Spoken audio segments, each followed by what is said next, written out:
All right. And how do you like the new wallpaper? We've had new wallpaper installed. Hey, nice, huh? Yeah. Let's see.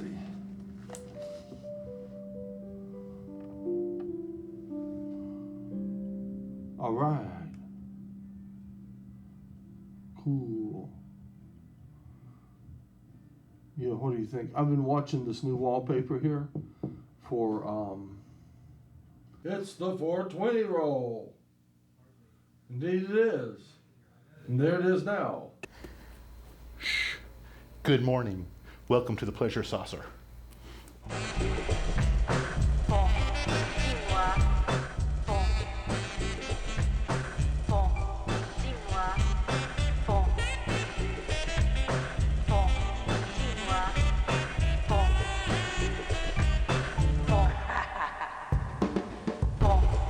Always Cry Theater and Private Fire.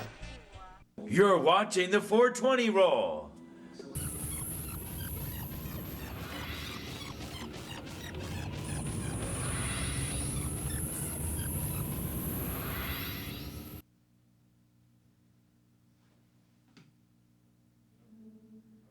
We are.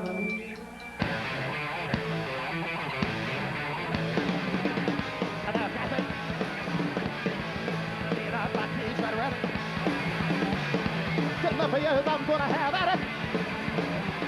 Go to the fence on the head and try to go crazy. Crazy. Crazy. Ow.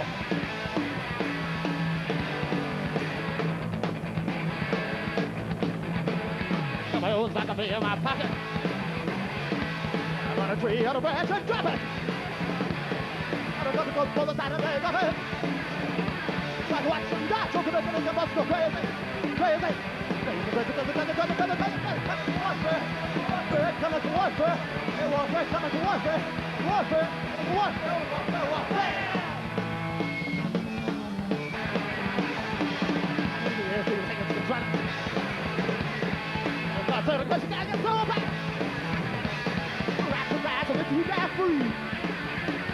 And roll and ride and stop the heat.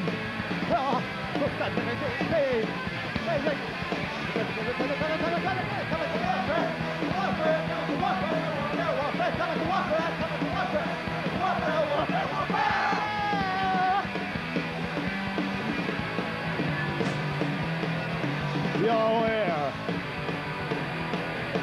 yellow clouds, going down, down, down the fairway, 62 touch, and down, down, putting green, take for the big clubhouse where some country club, through that Ladies Soul Cafe, whee, oh, it's nice and cool, the limp with the dry martini.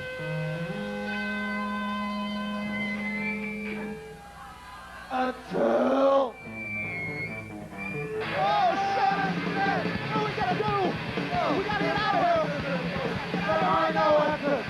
You can't get out! There are no exits! You cannot leave!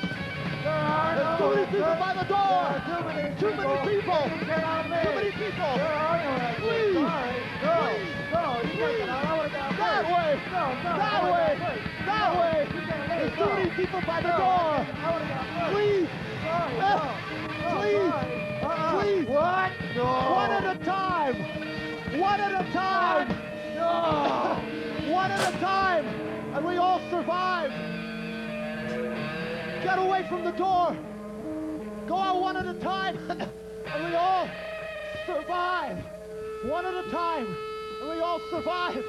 Why are you so selfish? What did we fuck?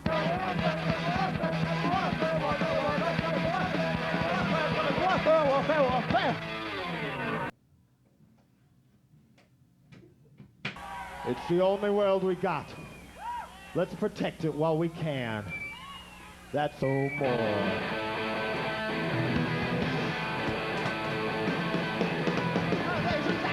All that nuclear freeze. Get the tomorrow kind of jab to the brain. 58 for the minimum wage. Deserve to run a white slaves to the trade. Hell nation. Hell nation. Hell nation. Hell nation. 5 men. Black people. If you help, you're getting an election. The new one called Hop with the Chips.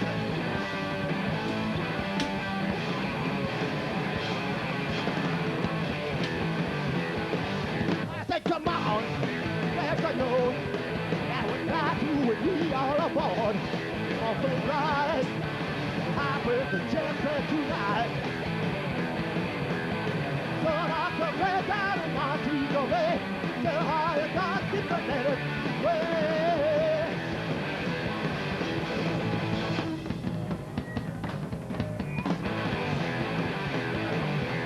The whales, like the deed, was around them and most of them were brave. Came for the ride, the hot with the chances tonight.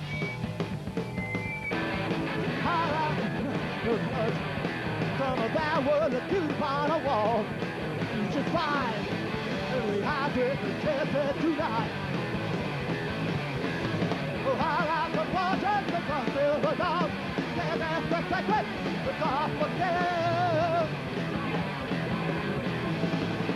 Okay, move back. Somebody's stuck in here. Move back. Move back in the back so the people in the front can move back.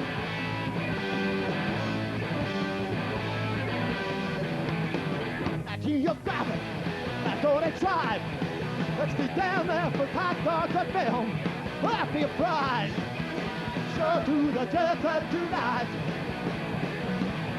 As they chewed on their clothing, some fathers back home. Weekend the junta covered in them. By the sea at our outdoor cafe, million tons at the flies in the air. I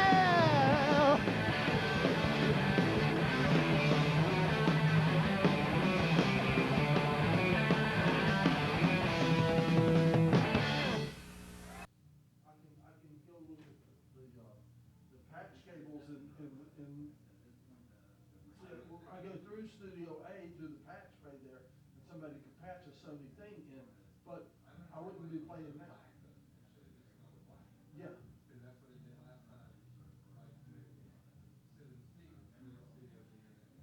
That's what, yeah, exactly. See, that's what I don't know too. That's why it did, I mean, it made like 0 sense.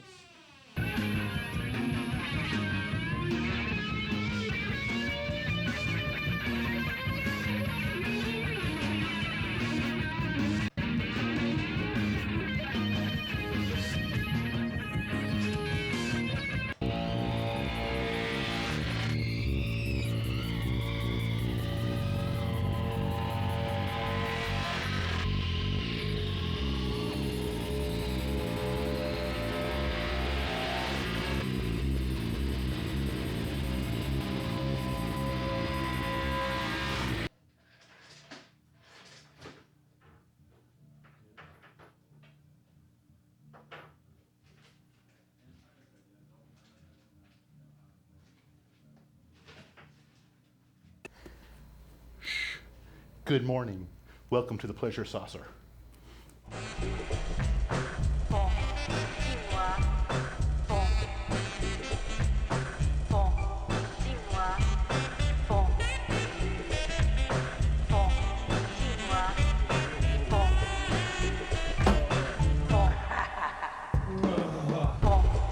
Always Cry Theater and Crowd 5.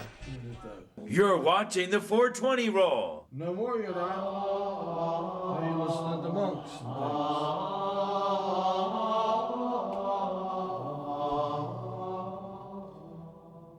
Yeah, now you're listening to monks and things. Let's see. Hello. Hello, can you hear me? Now you can listen to monks and stuff. Okay. Oh, yes. Oh, no. Oh, no, you're not. Oh, dear. Oh, yes. Oh, yeah.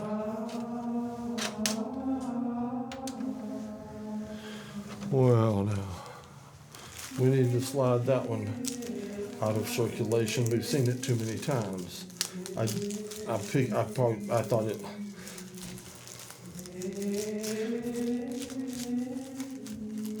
I thought I was putting in a different one, but that's the one that got in, and that's so we had one. Yes. Look at all this stuff going on. Right. Oh. Well, I brought show and tell. Can you tell? You see all this stuff there? There's show and tell stuff. That's right. And we're gonna maybe we'll hook it up and play with it here in a minute after we get a pot of tea brewing and such as that. Let's see.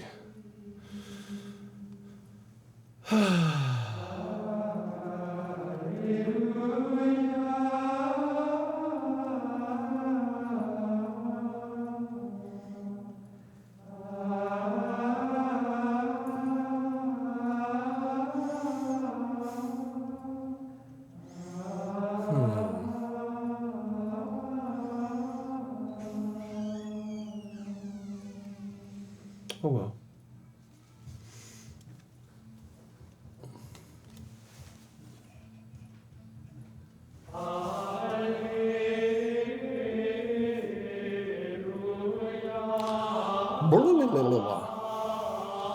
Hello. Hello. Welcome to the Mad Scientist Tea Party. Besides some lovely monks singing Gregorian chants, we should also wind up with guests for tea shortly. And that is where that came out of, so I need to go back and get that. Okay. And, yeah. What do you think?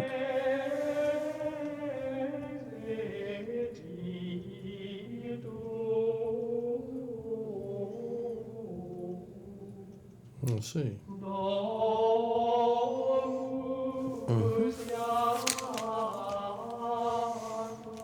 Enjoy the Gregorian chants. And I'll try to get some tea water on.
Well, we have a guest for tea. Hi. The illustrious Casey Waters. Let me see something about it.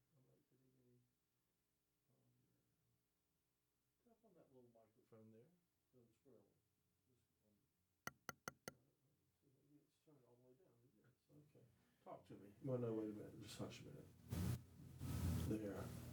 That's got it. Okay, now that'll be your mic, and the other one will be your mic too. Okay, is it working? Go ahead. Is it, yeah, how am I sounding? You're sounding lovely. All right, great. Lovely, lovely. And I'm sounding lovely too. All right, well, and it looks like we got the video about right too, so. All right, there we go. Do you think that's a little too busy in the background? It might be a little busy. I don't know. You have to do the duration. I mean, if it's been running a while, you probably should switch to something else, and so on and so on. So some people are bothered by it, you know, if it's unduly busy and so on. So I'm thinking you just go back to like regular camera, maybe do maybe a more subdued background, and then maybe come back to something like that. You know, kind of mix it up. I see. That's how I would do it. All right. Well, I came over. The reason I came over is I was watching you earlier, and of course you were alone. So Yes. I'm thinking, well, gee, it's not much of a party if you're by yourself. You are correct. You So are I absolutely- figured you needed company. So instead of changing cat litter boxes, Yes. You came here I instead. decided to come across town and come to the tea party. Okay.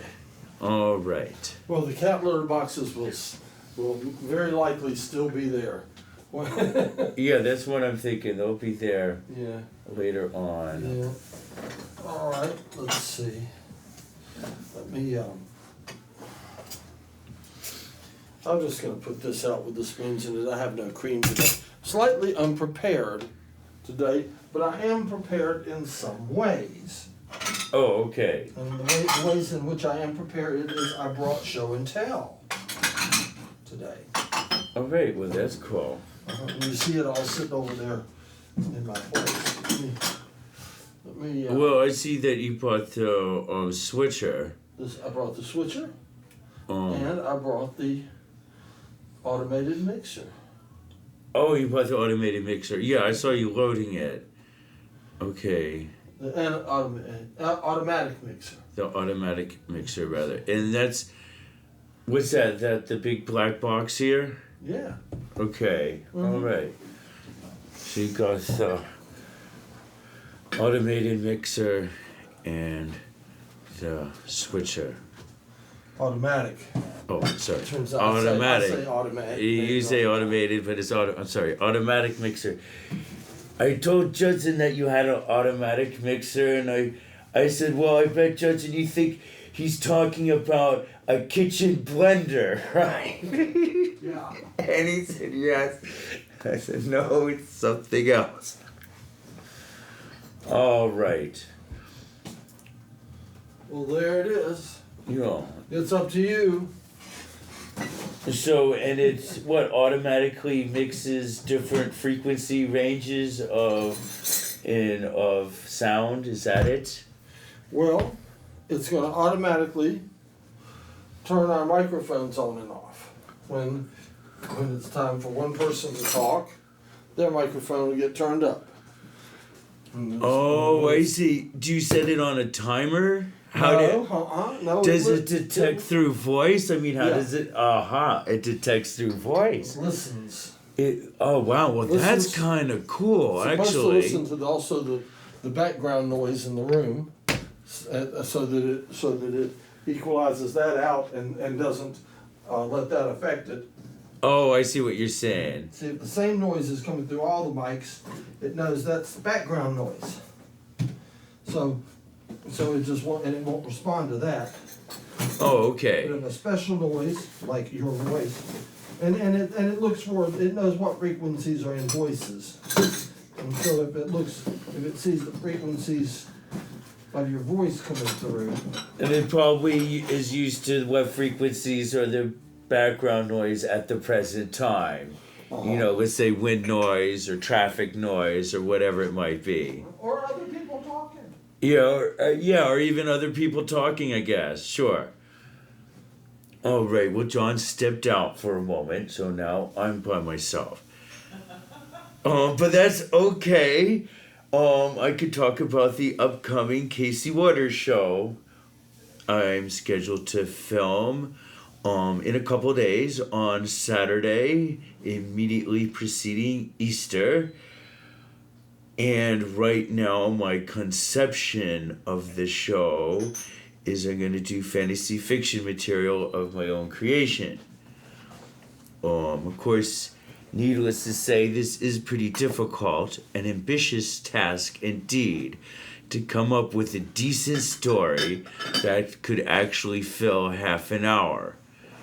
And of course I might come up short. Then I'll have to have a backup plan. Maybe I'll read from Buddha Dharma magazine or something. But it would be nice to think that I could pull it off and do a whole half hour if my story is decent enough. And it's going to be kind of an adventure story with a spiritual twist to it. So, anyway, we have some biscuits here. But I'm not going to indulge at the moment. Anyway, instead, we could focus on something related to my fantasy fiction story and perhaps what will serve as inspiration for it.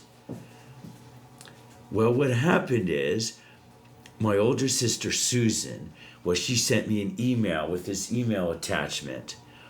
And on this email attachment, well, you see my sister, she runs skyhelp.org, which deals with trauma victims. Originally, the concept was for trauma victims who are airline workers, pilots and stewardesses who experience trauma in the air, which could be any assorted things, from extreme turbulence to a hijacking, to weird mechanical failure conditions, to whatever.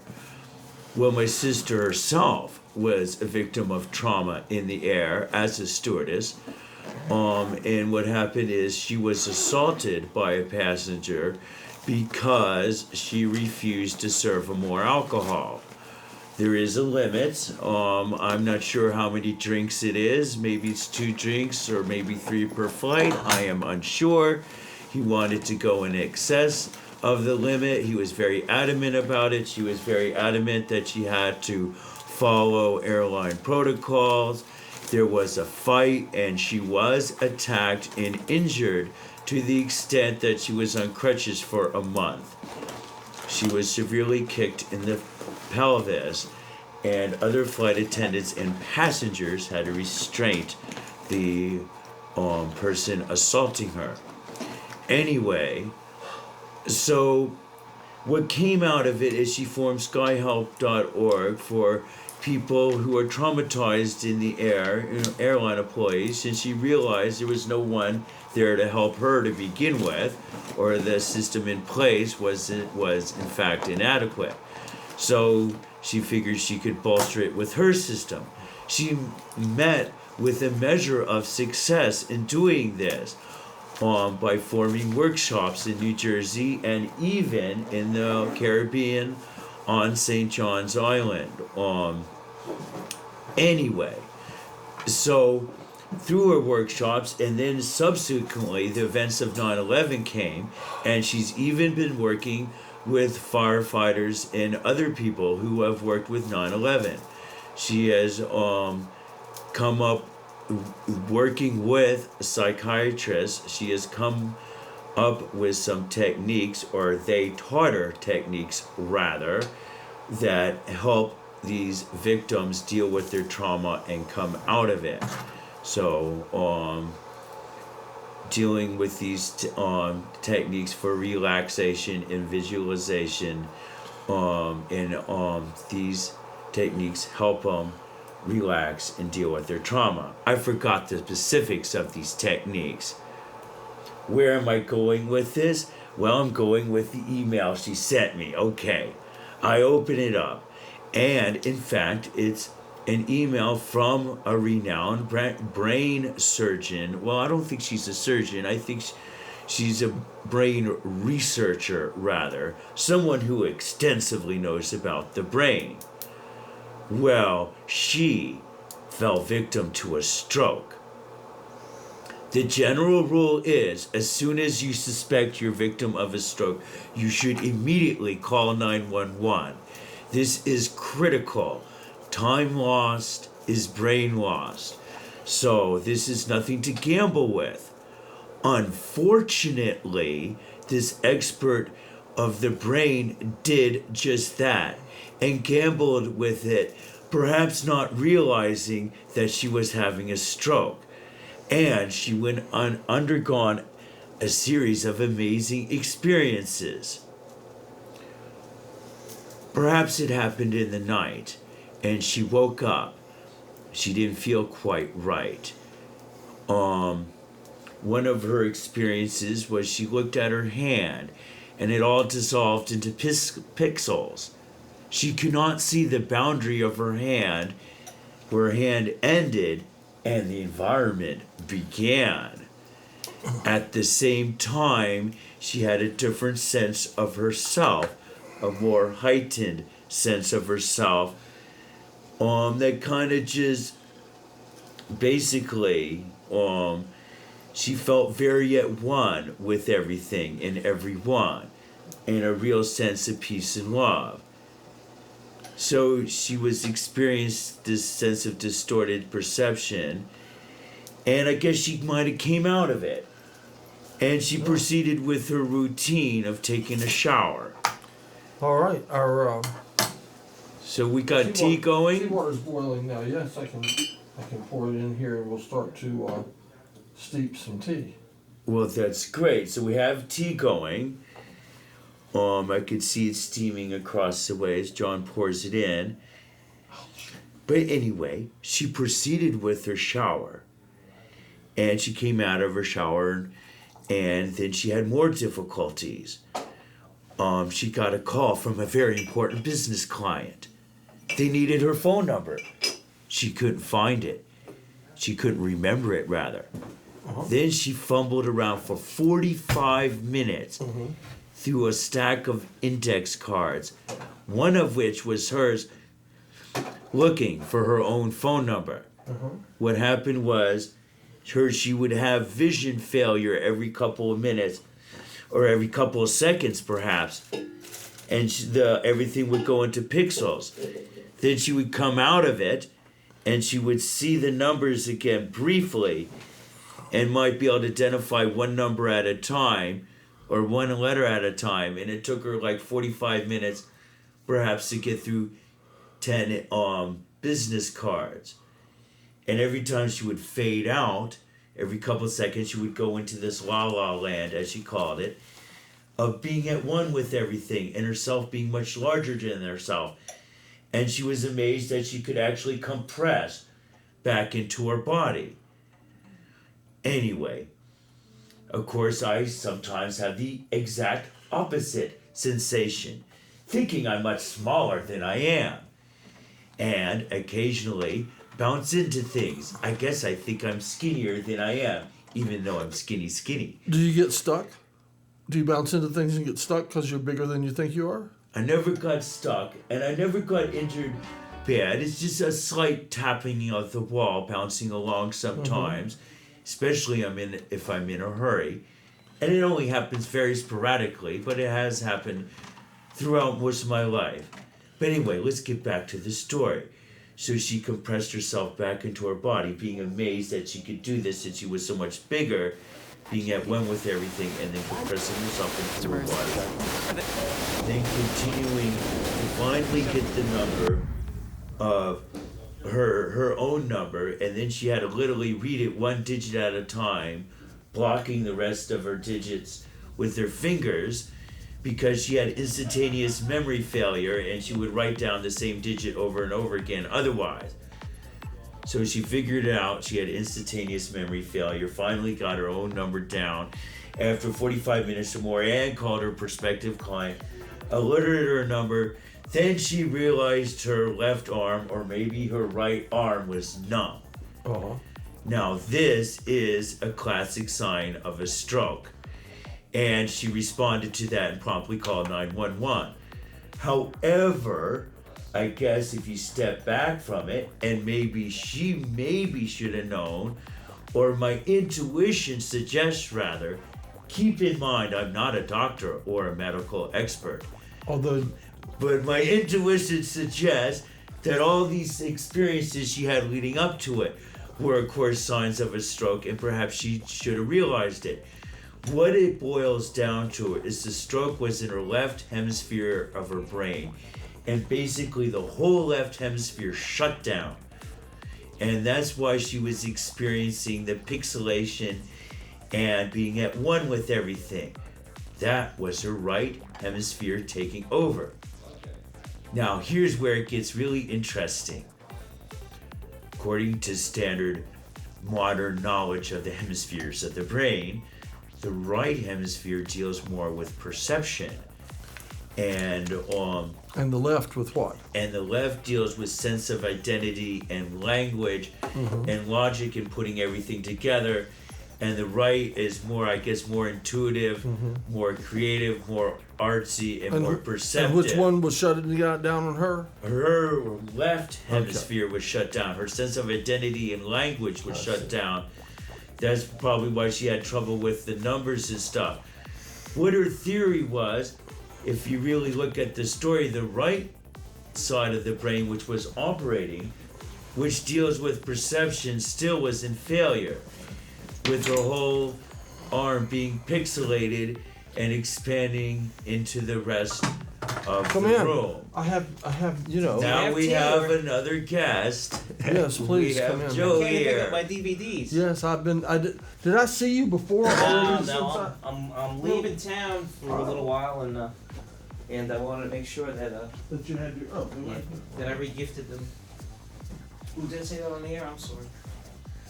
All right, so we got Joe here and John. And there's something, that's an extra thing. Whoa, thank you. Let's load down. How are you today? Oh, I'm all right. Will you be having tea with us? Yeah, I'd like to have a cup of tea. Okay, good. It's just started to steep in the blue pot there. What we got here? This is an automatic mixer. Yeah. And this is a switcher, like our. It's What kind of cocktails? I don't know. What does it make? Does it make Bloody Marys or orange margaritas? Well, what kind of mixer is it? It's automatic, but it don't make drinks. I told Judson that it was a kitchen blender. Yeah. Yeah, it's a mixer, a kitchen mixer. Yeah, it's an automatic mixer. It seems quite complex for a cocktail machine. It is. Where do you put the frozen drinks in? They come out the microphone. They come out the mic. Well, that's ingenious. Oh, cool. So you can sing and drink at the same time. Ah, A lot of rock. always It's good. big in the rock and roll business. I'm Always sure. good to sing and drink at the same A time. new invention indeed. All right. Yeah. Wow. And we have that switcher there too. This is a switcher. This is like our monitor switcher, but in function and everything, it's like our monitor switcher that we use now, with the exception that this has low impedance balanced lines on it instead of RCA connectors. Yeah. Well, we got some nice equipment here today. And what is it, 12 channels? How many channels? 16 on 16. this, plus three plus line. Well, you know the TV we previewed on though, it's just RCA. Yeah. That's okay. So That's okay. The outputs can You ever seen- you know how we can SCTV. come out of an output. Awesome. Very funny. I used to watch it Very circa this way. 1979, This 1980. way, When it was this hot, way, when it huh? was first air, and that's how I got Automatic hooked on it. mixer. But the best part of the whole show to me, For the or tea one party. of the real highlights of it, is you had to catch it right at the beginning. Yeah. Do you remember how it began with When they're throwing their TVs out the window. Yeah, and they're Yes. saying it's time for Second City's television to begin its broadcast day, and then it showed all the tapes pouring out of the machine and whatnot.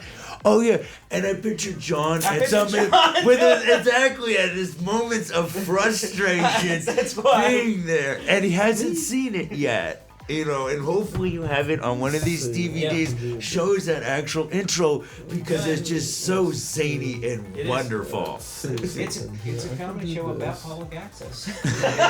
Yeah, it's basically what it is. And they have characters like Johnny LaRue and Edith Prickly, the stage Edith Prickly. station director, and who was the Guy Caballero was the owner. Oh, okay, yeah. yeah, that's right.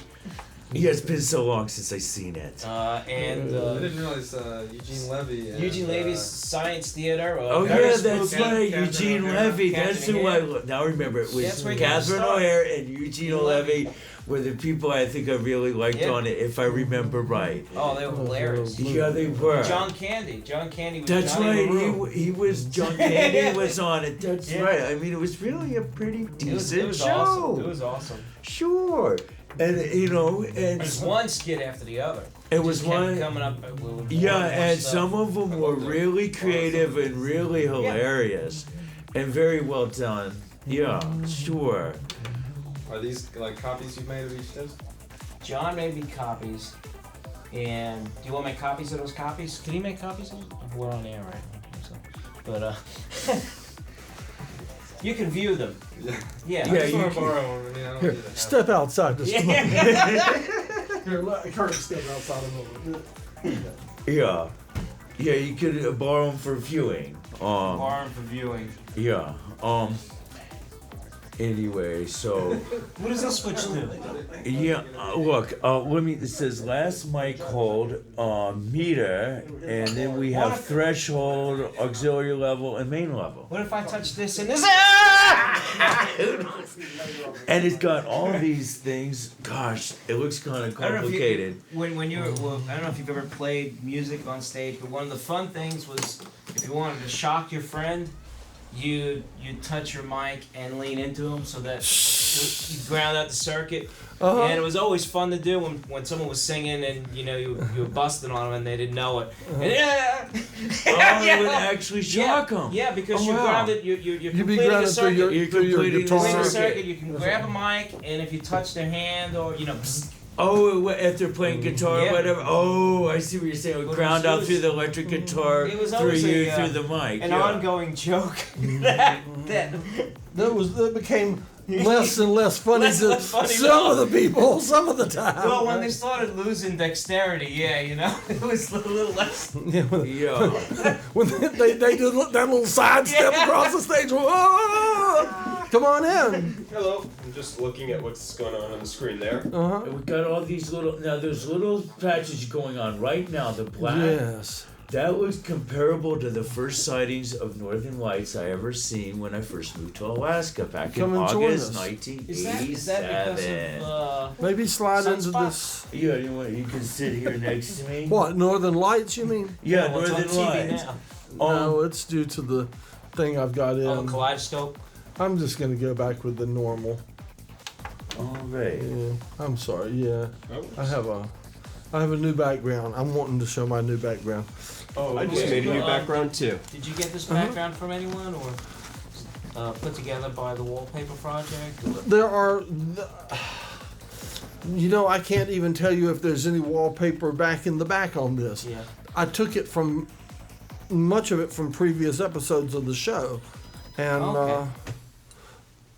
and things like that. And I've also got the lousiest wire trimmers with me. I'm gonna go get some others. This is show and tell. Can you tell?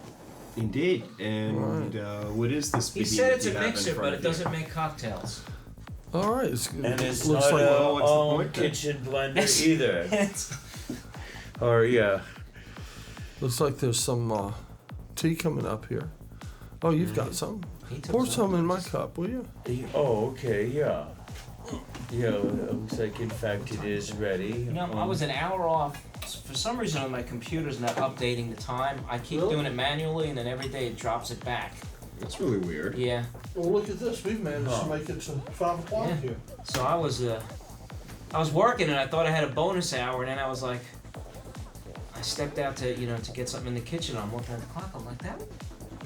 Oh, that's a problem. It's later than you think. Yeah, it was a lot later. And I was kind of like, Oh. oh, I still got an hour. Yeah, you can still kick back and do whatever. No, Like, not necessarily. I don't have to get to I just pay my water bills. I don't have to get there for another hour. And then I'm like, whoa.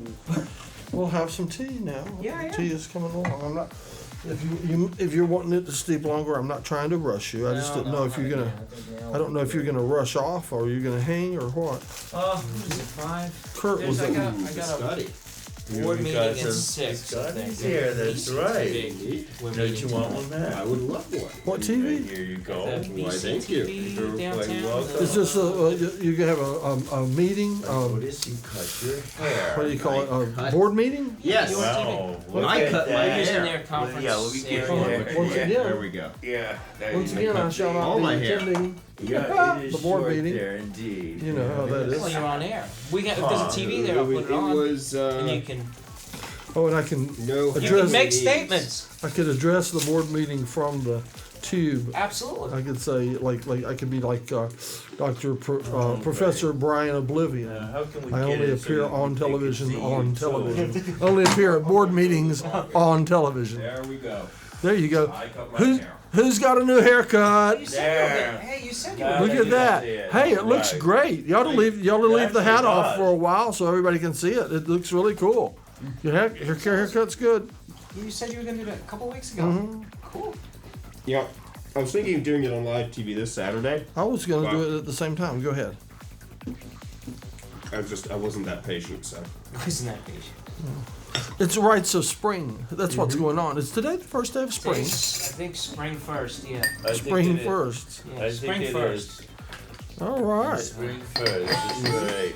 You brought a harmonica. I did. Did you bring a guitar? Nah.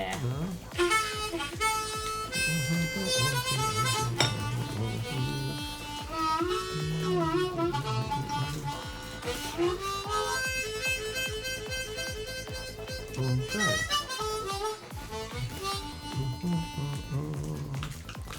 Well, now, But Plug yeah, into the these are switch. pretty good. Quite Look, tasty. All right. Kind of hungry, too.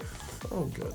You know, Judson picked these out when we went shopping a couple of days ago. Sure. Do all these light up? All these, if it depends on what's going on. Yeah. When you talk, your channel will light up, or if you turn it on, if you set it to direct, it lights up. So 12 channel. 16. There's actually 16 of them. 16. Huh? 4 times 4. Plus behind then you see there's one down there that says line mixer. Oh, behind the back, yeah. behind oh you're talking that. Yeah, oh, that's- I'm sorry, that's 12. Yes. Yeah. I'm That sorry. was- okay. Oh yeah, they light up according to which button you Yeah. push. That. I thought you were looking at the other thing. That's just like our monitor switcher, but it's balanced ins. All right. Handouts.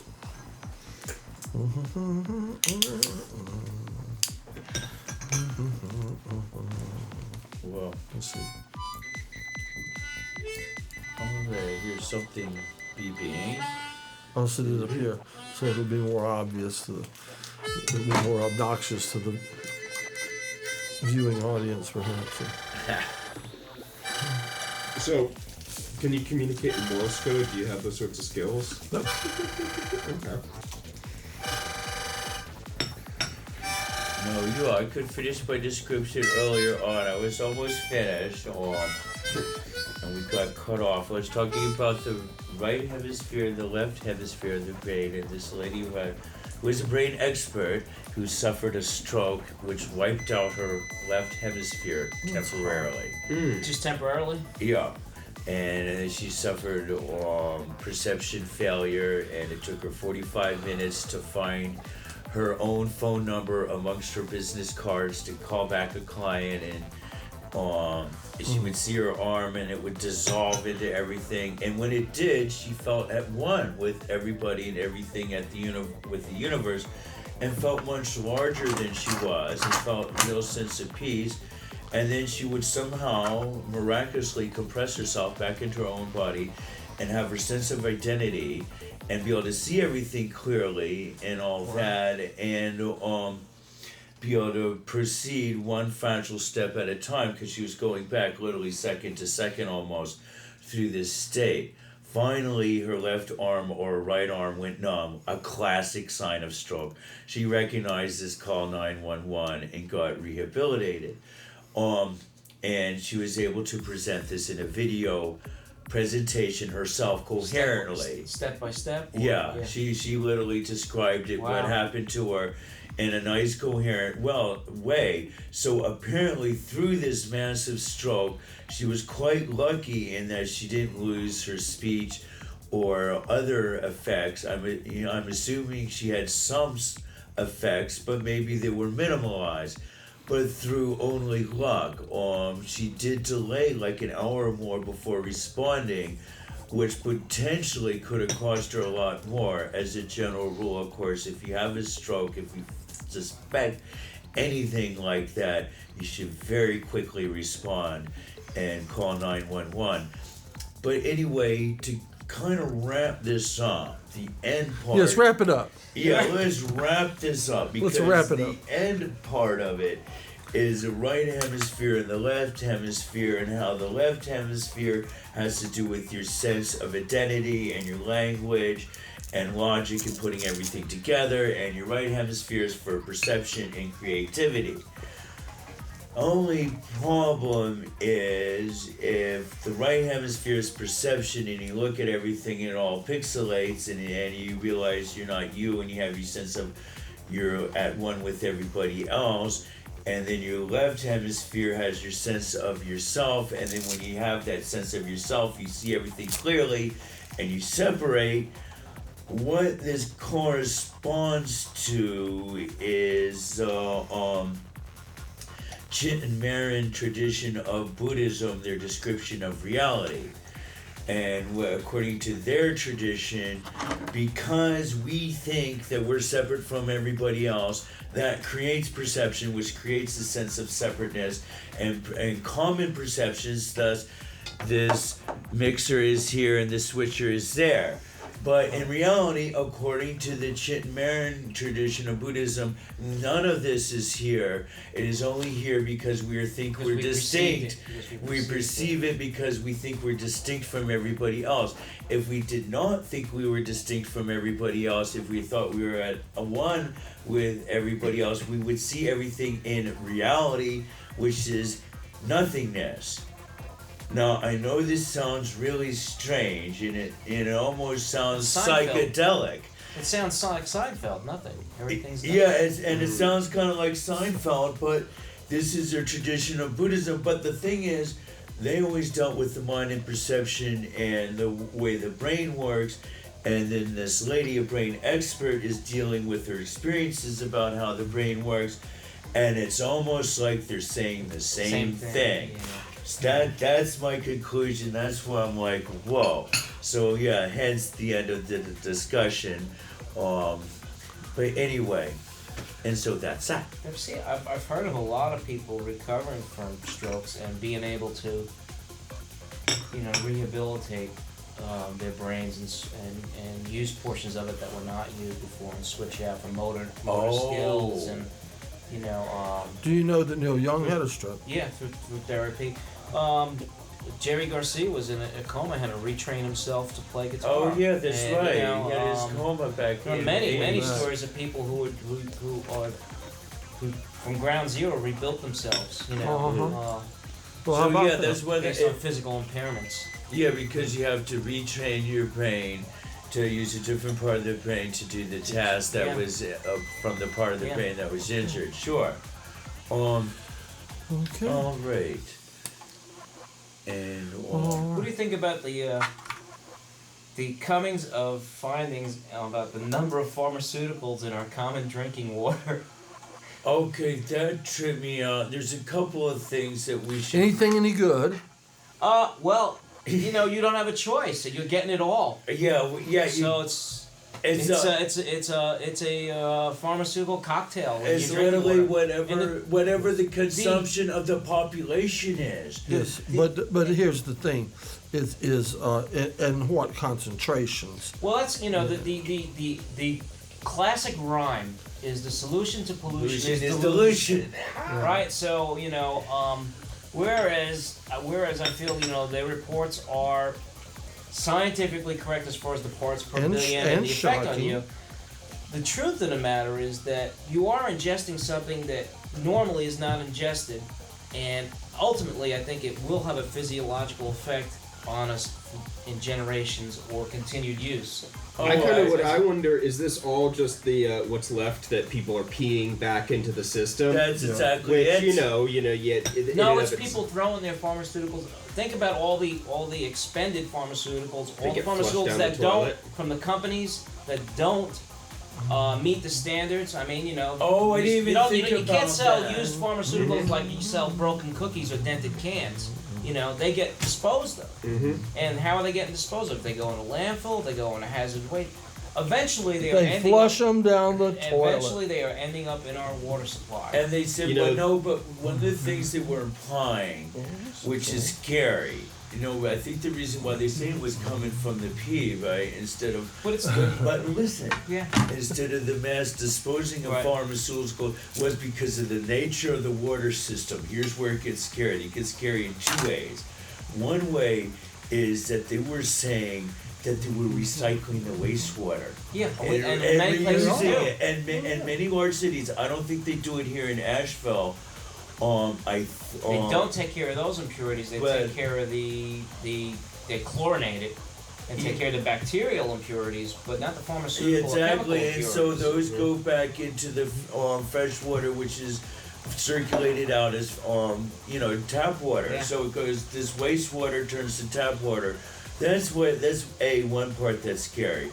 But the other part that's scary, you're like, oh, I don't have to worry about that if I live out in the country now. But well, not necessarily, because there's deep well injection, right? Yeah. And you might know more about this than I do. You're not going to escape it. And the deep well injection, from what I understand, companies, over half the toxic waste, at least back in the 80s, was disposed of in this way, where they would inject it deep into the water table. I'm assuming they still do it. Is that right? I don't know whether they're still doing it, but they assume that the solution to pollution is they dilution. assume that the aquifers for which they were injecting it would clean the water up naturally and it'll clean up. It all seems clean up better, amazingly quicker. sinister but to me. in the same concept, surface. we're not only ingesting that, we're ingesting Through oxidation and stuff. through our food substances on how we feed our cattle, how we feed our chickens. Of course, all those the antibiotics, hormones. they're coming in too. So And going in the water, and then we're re-drinking that. And as you said, a lot of the pharmaceuticals are flushed down the toilet, or anything flushed down the toilet if it was not meant to be consumed by a human living being and it's manufactured, then it has to have an effect on our bodies physiologically and over a period of time. Our kids, their kids. Have I mentioned lately that I have an overwhelming sense of despair and doom about the future? Because I do. I really do. Things aren't looking too good when you look at environmental concerns, global warming, and then you factor in the economy really going downhill.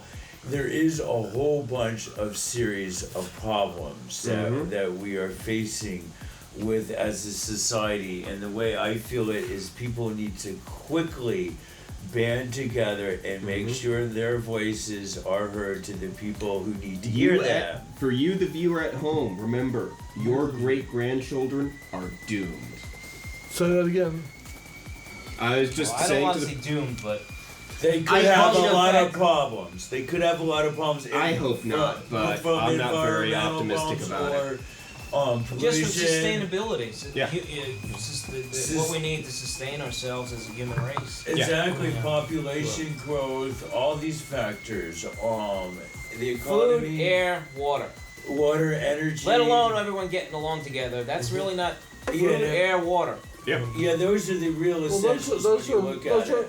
That's What an are we doing with our interesting air? concept you have. And what we're doing with our water, and it's all three are Thank you, going John. downhill. Very basic, isn't it? But it's the truth. It's the truth. You're right.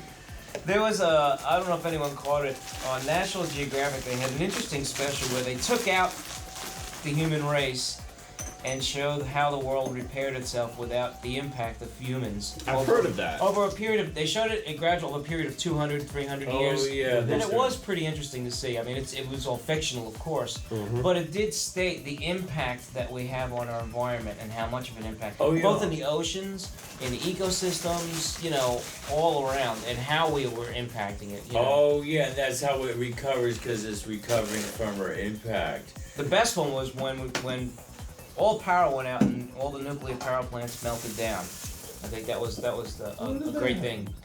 Well, it happens. It happens after all the humans are gone because no one's there to Run it. To run it. Yeah. So after the generators ran out, there were complete meltdowns, and That assumes that the humans disappear rapidly all of a sudden. all of a sudden they Here- were gone. here one day, It's gone. like a Star Trek adventure. Yeah, that's Yeah, that's right. Assuming It everybody reminded died me. instantly. the Christian rapture. That would be. Mm-hmm. Well, Oh, okay. I guess just smoked out. It's gone. Well, some people go, some stay. They say. The dogs did well though. I'm sure dogs would do Yeah, fine. they were munching out, and there was plenty of food for the animals in all our refrigerators and supermarkets. And us. and us. No, we were gone. Yes, There but was did no the good dogs figure out how We to just, open the you know, refrigerator? disappeared somehow. Oh, they opened them Well, up. or The maybe raccoons they helped them could out. feed Huh? on the raccoons on helped the them out. bodies and They're smart stuff. features. I know they are. Oh yeah, It was and a the pretty- roaches. it was Well, no, pretty when I meant interesting. us, I meant like for things that the dogs ate. Oh yeah. Plenty of food for all the animals. Especially. Maybe The one day the cockroaches. machines really Well, you know, it was a rise funny up. thing that they said. The cockroaches, because their heat and electric ceased and the homes got cold, A lot froze they out. became regional creatures again, and they could only survive. All cockroaches north, Uh-huh. where it was cold, could Ah, not yeah. survive. Oh. So they can survive a nuclear blast, but they can't survive cold.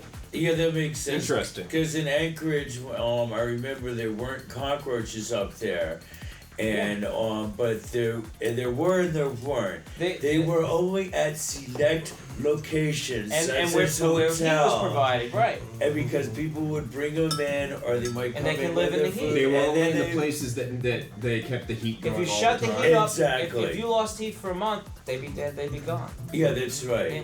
And that's exactly right. So they would survive there, and maybe a few certain apartment complexes, but overall they weren't there because it was Central too far heat. north. Yeah. Cockroach, you like the central heat? They like the central heat. Like the central heat. Oh. We've done them well. We done them well, and probably Food, all hotels we set up for them. yeah, it's like a Roach Motel, so they get food, water, heat, all for free. That's right. Roach Motel. And transportation. Oh yeah, and transportation. Just got half burning. Oh okay. Oh. I'll be right back. Oh okay. Oh 528. right. So yeah, it's 5:28. Oh, well now we have the jasmine tea in the little pot there. Ah, We have and this goes in the China Black in here. This goes in the Oh, main China console, Black. John. This is for the tea party. No, where's? Oh, this is for here. This is for the tea party. For Studio B. This is gonna bring. I may bring it with me, and take it when I go. I may just. Oh. It's just something I came up with to do a thing because when everybody's, well, not because when everybody's talking, You got a Because- card for it? huh? You got a card or a carrying box for it, or? Not yet. Okay. Well, I have a box I can put it in. I have a gray rack that I haul around. That was the. Where would you? How are you going to hook this up to the system? I'm doing it now. I'm sitting here making up these wires. You I know, saw those you wires. might have Oh, noticed. that's what you're I'm doing. making up wires now, and I'm getting ready to hook it into the system Let's see if as it works. part of this, as part of the deal, as we're having the tea That's party. the Mad Scientist Tea Party. That's the right. work is in progress. But I think I need. See if I this think I works, need to. see? No, we're still on. Mhm. So he's Uh-oh. he's getting it. How about that? Well, this I'm is just messing with you. And messing This is- with it. that's good. Messing with it. But he's All getting right. it. It's bit by bit, wire by wire. Bit by bit, bitty bit. All right. Well, So I don't know. I might head What time's the 6 o'clock. 6? Oh, well, you have enough time. Yeah. It'll only take you. I just gotta It'll take you drive. 10 minutes to They get got over. parking there, so it's good. You It's know? not even 10 minutes from here to there, is it? Nope. No. If you walked 10 minutes, Mm-hmm. maybe. Nah, I'm not gonna walk it. I should, but I'm not. Yeah, that's like me. Yeah, I need to walk more, but Well, you may be around long enough to see this get hooked up. It's coming Yeah. really close. Oh, okay. If I'd quit doing other things, I haven't had any tea yet, so I think I get to. Well, you got some in your cup, right? I have some tea in my cup. Yeah, that's what I thought. You're just not drinking it yet. Okay. one of the. Remember the two Canadian brothers that were on? Uh-huh. They were on here. Yeah. Yeah. That skit. Right. What was it called? Outback or Out? Oh. Yeah, something Great like White Great North. White, yeah. Great White And North. then the other one was the two farmers who watched performers blow up at the piano. Uh-huh. That was their creation also. Same two guys. Oh. I think it was the Oh. same two guys too in the skit. I don't think. They were dressed up different. No, it was John No, Candy it and someone was else. Getting Candy was one of them. That's right. Oh, right. Well, that's cool. Oh, yeah. That's a great show. Mm-hmm. Second City Television. I always like the funny part was, they'd say, well, what performer would you like to see blow up? Well, this week we have, and they'd be singing and and they say, well, they blowed up But real good. Next week we're gonna blow up, Oh, right. I mean, it's great. It's insane. Yeah. It's kind of like Monty Python. And then they blow up. Now at the tea party we don't blow no one up. Yeah. Okay, no. Not yet, No. but we're Yeah, no, Oh wait, yeah. he's hooking things up, so we don't know. You don't know what But- we're gonna have here. but stay tuned next week. Next Next week. week, We'll see who gets blowed up. See who gets blown up. Mm-hmm. Exactly. Exactly. Oh, so, Right, here we are. All these That's a nice wires. little teapot. When did you get that? A while back, it came without a handle, so I cut a piece of wire off of something around here and fashioned that I think it looks good. for a handle. It worked. okay. I'm pretty sure. Oh no, in a minute. Hey. Here's Second City Television. Yeah, how's your DVD? Oh, good. That's what I was watching. That's right. I slapped another one in. Oh, did it? It was it? Another one. Who's Oh on well, there this it'll week? do the second one really fast. You know that, don't you? Hmm? It'll do the second one really fast. Yeah. Well, I'm done with the second one. It's doing the third one. Oh, okay. So, tonight we have It'll do the third one. Jonathan Amons in the Electric Ghost Collective. What type of music is that? John. I'd say rock and roll with a bit of an alternative bent. Yeah. Yeah. How many piece band? 5 or 6. It's a new Yep. show? Yeah, new episode tonight. It was all pretty young guys. I mean, they were all in their early 20s, but they were all pretty good musicians.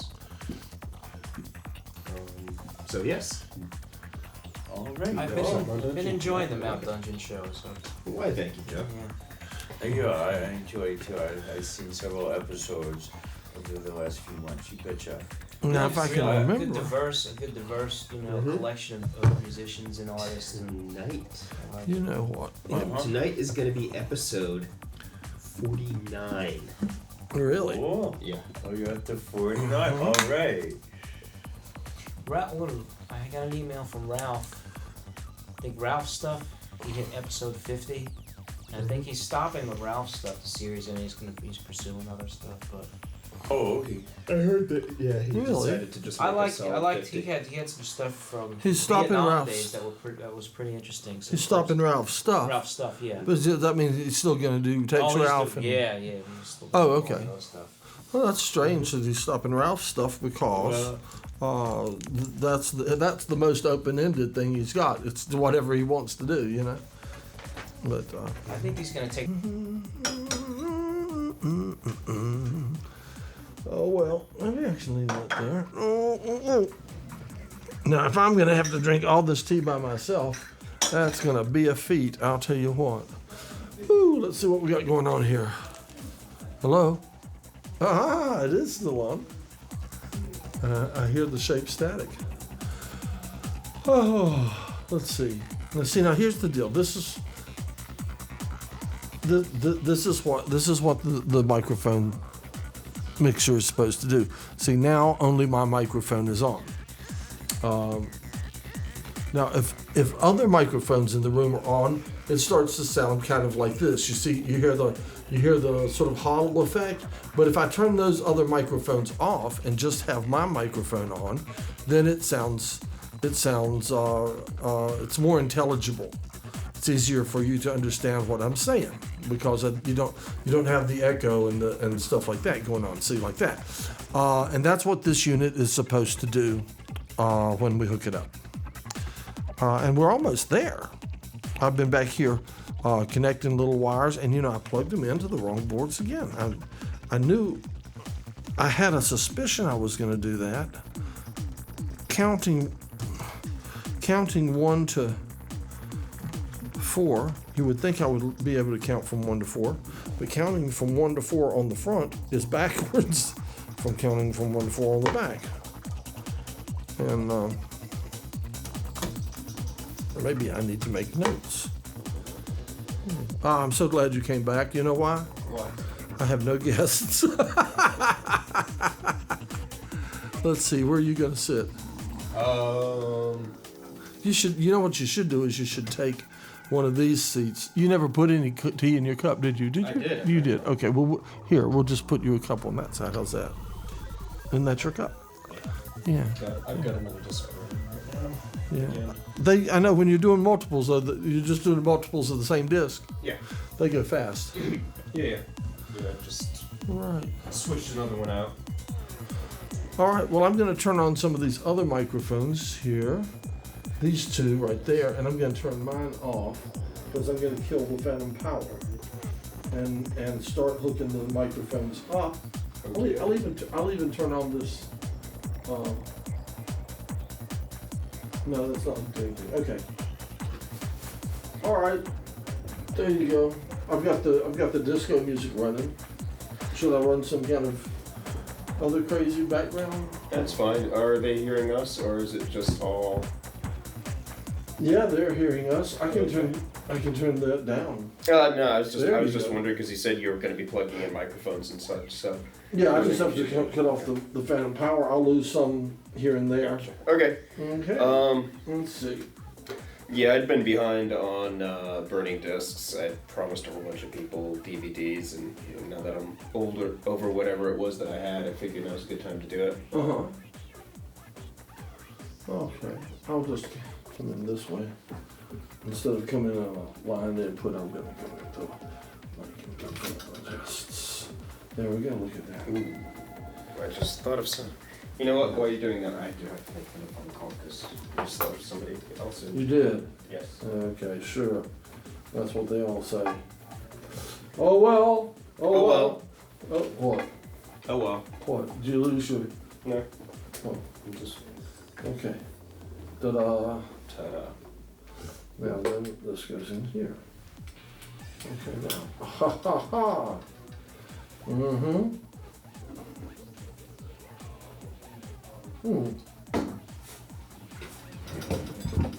Let me turn it a little bit that way and get the proper screwdrivers over here.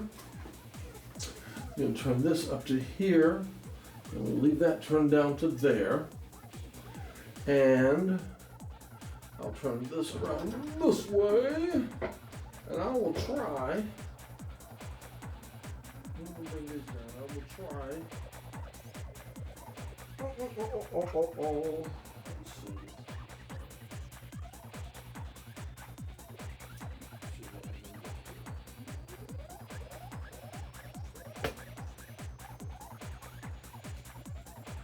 Hello. And, there we go. Hello. These are still working. Okay, I'll put that there. Right now. Mains. We'll put there. Okay, experimento. There we go. Hello. Let's see now if I see it coming on. If I turn it there. Hello. Hello. Okay, hello. Okay, well, that's hello. Oh, that's really great. Hello. Ah, we like that. Okay, hello. Hello. Hello.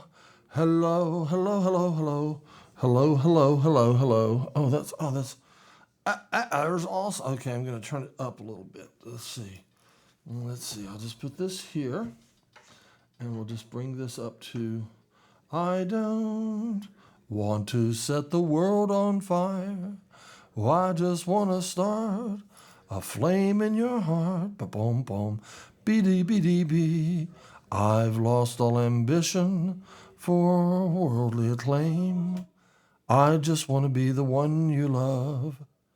And with your admission that you'd feel the same, I'll have reached the goals that I've been dreaming of. Believe me. It's working quite well. It sounds a little weird. It's working quite well, though. Working quite well. Working quite well. Let me see. I'll turn it down just a touch. There. Working well. Sounds funny. That's the way things sound sometimes, huh? Oh, I can do this. Oh. I don't want to set the world on. I don't want to set the world on fire. I just want to start a flame in your heart. I've lost all ambition for worldly acclaim. I just want to be the one. Okay, that's good. That one's good. Now, I'm back. all right. I did not abandon you permanently. Okay. Well, here, we'll let this be your microphone for the moment. Speak to me. This one. Yes. I'm speaking. Okay. I'm speaking. Okay, keep talking. I'm talking, and I continue to talk, and I just continue to talk. I'm not at my most verbose. I have to say, it's a weird irony. This time of day, I always feel draggy no matter what. Oh, that's why you need to drink tea. That's the point. You didn't Yes. know that, did you? Well, I am going to drink tea, but even then, it's just there's something about this time of day. I always feel draggy. Oh, well, thank goodness for tea. Have one of these. Ooh. Casey Waters left the biscotti? Yeah, these were sent to us by Thank you, Casey. Judson. Oh, thank you, Judson. Well, Biscotti. Very chocolatey biscotti. And here's Jonathan. Am I taking your seat? Where are you? You're all over the place today. He's all over the place. I'm all over the place. Maybe don't mind. The mad scientist is polylocational. Yes. Here. I'm making adjustments. Go ahead and talk to me, and I'll make a volume adjustment on that microphone, the square microphone. Volume adjustments on the square microphone. So you missed an interesting moment. What was that, Tuesday? Matt and I had a discussion with the monk. Oh, yeah, that. Regarding privileged white people becoming very upset when they lose their unfair advantage over the rest of society. And the fact that the whinings of said people falls on deaf ears in our company. All right. You should Yeah, Christopher and I actually were kind of getting into it there. Yeah, you definitely were. No. Say it isn't Well, so. it was, you've heard when he gets excited. There's a certain octave his Was voice he headed goes to, there? and he was that. You've heard him in that kind of phase before. Was he getting And that? I was already, at this point, had been listening to an issue of Barack Obama and his black preacher all morning. And I was already kind of fed up with it anyway. Because I really don't care. I'd already been thinking earlier that day about how, as far as I'm concerned, any old black guy that's lived through segregation is completely entitled to have a little bit of an attitude, have a little bit of bitterness. I mean, yeah. We cannot comprehend what it is that these people experience. We cannot comprehend what it is that they went through. In fact, the matter is this, the society that we are all taking part in was, for a while, singling them out to be treated less. So you know what? 70-year-old black preacher wants to look back and, have a little bit of an attitude and want to say, hey, that there's a lot of stuff that's really unfair and get fiery about it. He's allowed. He's entitled. He's earned that. So. And besides, is this not a free country where you're supposed to be able to say whatever you feel? Yeah. Okay. And if a citizen of this country feels like perhaps our government has done things that would anger other people on the planet to the degree that they may even take action against us? We have. We have backed how many revolutions in other countries? Quite a few. Impossible to know. We'll never know. But it is definitely, it is known that we have several hundred. It is known for a fact that we have backed several revolutions in which democratically elected leaders have been overthrown because of interference on our government, on the part of our government. And that, to me, strikes me as us not practicing what we preach.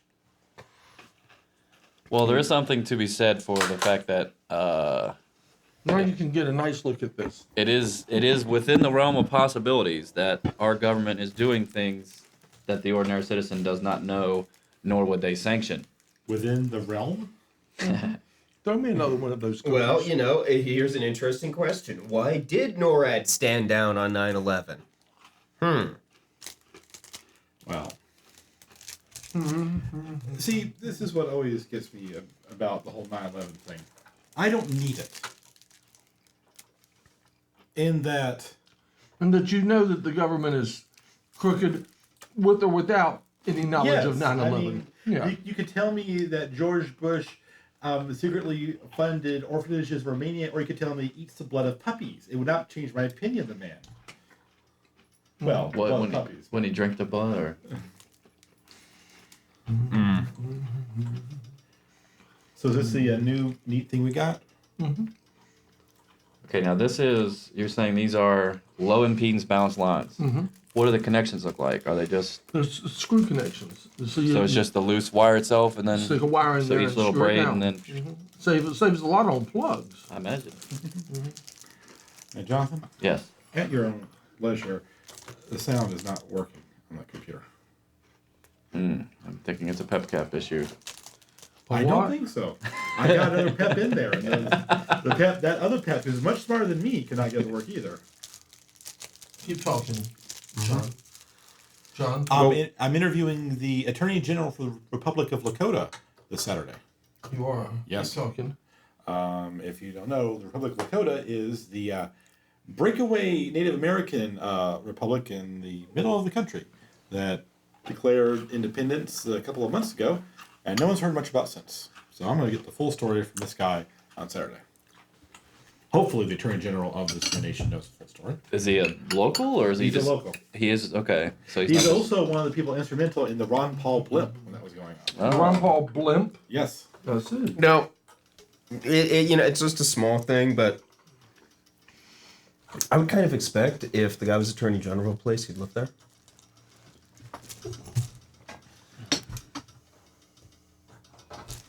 Maybe he's on an ambassador mission.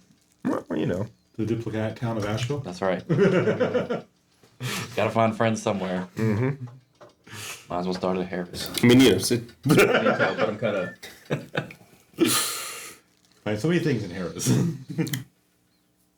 That's a very good question, which I shall ask him. Yeah. Come this Saturday. Yes, because I'm actually the Attorney General of Jonathan Spain. But I find it much more comfortable over here. All those tomatoes and running the bowls. Very good.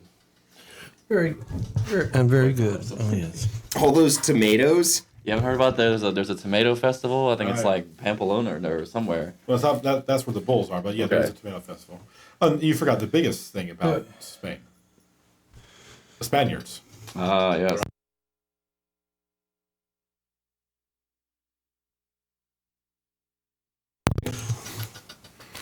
One of my favorite movies is actually a Spanish movie. So yeah, Women on the Verge of a Nervous Breakdown. Okay, now here's what's going on. When I talk, you should see this light come on. Right. It's already on. When Jonathan talks, you should see this light come on. That light? That light right there, that No, green this one? one. That green one. That's on. Yes. And when John talks, you should see this light. come on. Me. There we go. All right. All right. Excellent. Now, is that visible? Oh, I'm blocking it. Mm-hmm. I was wondering if that was visible from the Mm, camera. slightly, yes. Camera Well, lens. without Yeah. without It is. zooming in on it. You can see I the see lights light. blinking. Excellent.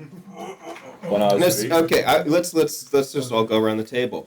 Jonathan and I were in part of this discussion 2 days ago, but John, what do you think when white guys whine about the fact that they no longer have an unfair advantage over black people in this day and age? Don't forget women, too. They're real not happy about that Yeah. one. Yeah. Okay. I I think- don't. Did you hear the beginning of our Well, conversation? Okay. My first thought is, as I think the first thought of most right-thinking people, is to resist the urge to start choking people.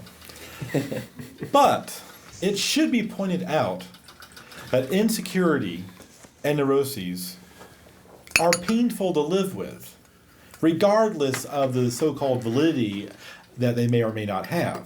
And if people are in pain, if people are feeling scared, then calling upon my better nature, I would advocate helping them feel less scared. I would not laugh at them much in front of them. But compassion.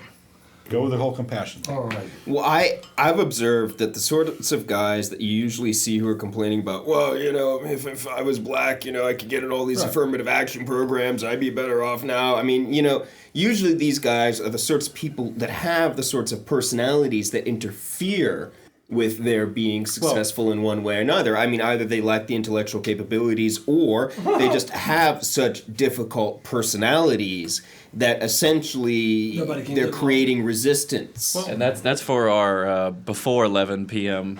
audience. Yeah. Something tells me we could describe those sorts of people in another manner. In more detail later on. Let's see, we'll be Colorful language. Yes. But so much of that we'll be describing these people in greater detail later on. comes down to fear. I mean, these are very scared people.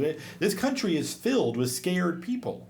I'm a scared person, but I don't say things like that. I mean, We all have our less than noble moments in our psyche. Pretty cool. God, Lord knows. Well, I- yes, this is true. This is cool That's too. very cool. So I'm assuming the three are the 1, 2, and 3, the ground. From the XLR Take the cable connectors. off, I- the connector off. My those better three, nature advocates 1, 2, and compassion. 3. One going 2, I one mean, coming back. And then three for the I just said here not too long ago. It's a low impedance balanced line. 1, 2, and what do you? Honestly, I really do have a sense of fear about what You this mean country these 1, 2, and 3? might be like Yeah. 60, 70 years from now as they're resources labeled dwindle, as population plus levels And bloom. minus, and the C here is We ground. cut- if enough stuff dies in the sea, and if enough trees get cut down, what are we going to breathe? Where's the oxygen going to come from? It's the 3 pins of a It's scary. XLR connector. Right. It's scary. It is. Battlestar Galactica's premiere in a couple of weeks. Yeah, I have to wait till it hits DVD. See, he's going 'cause with I the don't- whole consolation thing. He's proving that he's a man of his word. Pass the blue pot if there's tea in it. Is there? A little bit of tea, yes. If there's not, here, I have some water here. We could add to it. Okay. Right over your crotch. Right. Yeah. Hot water over Matt's crotch. Let's call. If you just came in the front door, Hot water over please come towards the sound of my voice. Are you? Are you? I heard it beep. On that subject, though, Beep, people who beings beep. making Oh, the sound of your voice was probably coming out of the television set. They were probably leaping up the wall now. hello. Come down the hall, all the way down to the end. Do you see someone? Yes, he is standing in the Hi there. doorway. He's being Who is it? incognito. I have found Hey, come on that in. I know am the- frequently the like cuts. George Costanza. Right. I was thinking about you today because I was wondering. I haven't seen you around a lot lately, and I thought, well, maybe you've got a girlfriend and you're busy and you don't have time to edit. You changed your idea about using the tea party as a part of your plot. No, it's still there. It's Oh, is it? different now. But it's different. You changed, something. Yeah. All right. Well, how about that? I usually, well, every once in a while I can get a little hot-headed sometimes. So I usually, if I get a first impulse, I just, ride that sucker sometimes to its bitter end. I do that often. Sounds like you. I don't know if I want to. Boy, you missed an interesting show last night. Really? Blackwell. Whose show? My show. Oh, really? Yes, we did a fashion show. Yeah. Yes. Oh, live? No. No tape. It was a lingerie fashion show. At least parts of it were. It was? Yes. Okay. Yeah, I really didn't think of it as hugely lingerie. It wasn't myself. hugely lingerie. There was lingerie sprinkled throughout. Yeah.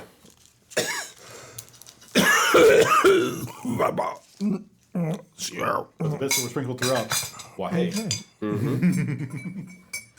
I mean, it was very. It was yes, All right. yes. There were some very attractive young ladies who were wearing a variety of different, very fabulous outfits. All designed by Ashley of Tigonia Fashions. Very nice person. She was my guest. She gave a good interview. What happened there? Flustered by the entire thing, but she had a good interview.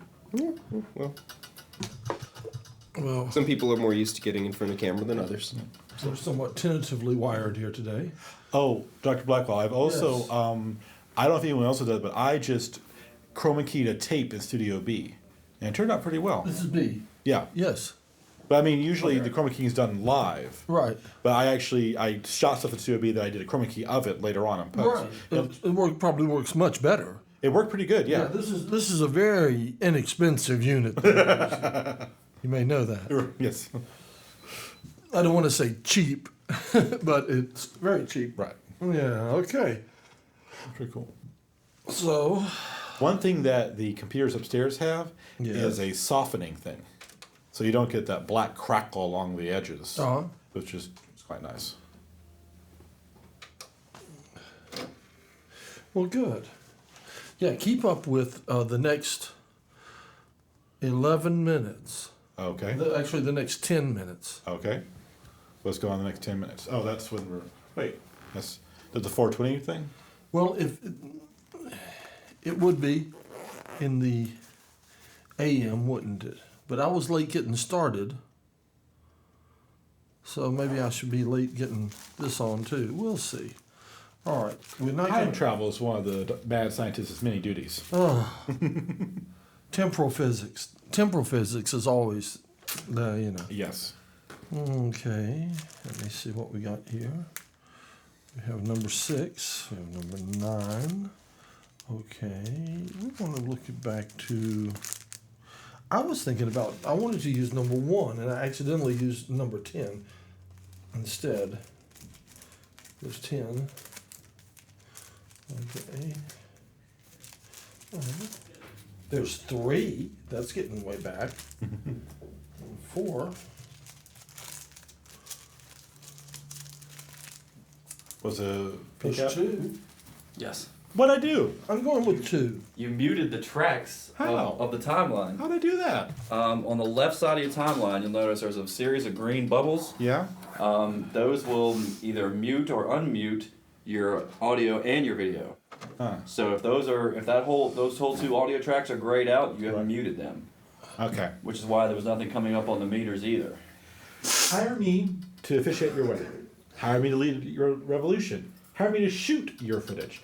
I would not hire me to edit it for you. Yeah, that's I'll do it. it for free, but I would not hire me to do that. Okay, well, on that rather humiliating note, I think I'm going to go back up there and do some more editing. And now with the mad scientist's face hidden behind his microphone. When you work with free editors, you often get what you pay for. Yeah. And lucky to get it. That's right. Yes, if you think you are capable of a better job, I suggest you come on down and get your fingers clicking and let your fingers do the Yes. Throw me one of those cookies, if you want to call them that. Yes, anybody who wants to talk about, and there are some people who seem to think that everything on your TV is junk. So anybody who wants to make fun of public access TV, come in here and try and do better. Yeah, anybody, do better yourself.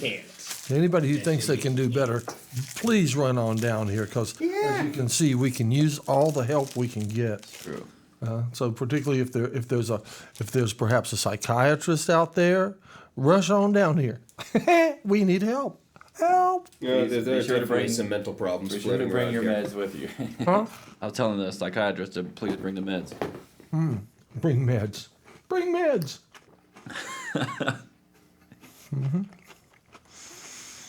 Yeah, we do all right. It sounds okay. It probably does sound pretty good. Oh, Is it murky or? here. Well, I can't tell anything from these. You could have the headphone volumes all the way cranked up. Who knows? I have them rather high. Go ahead.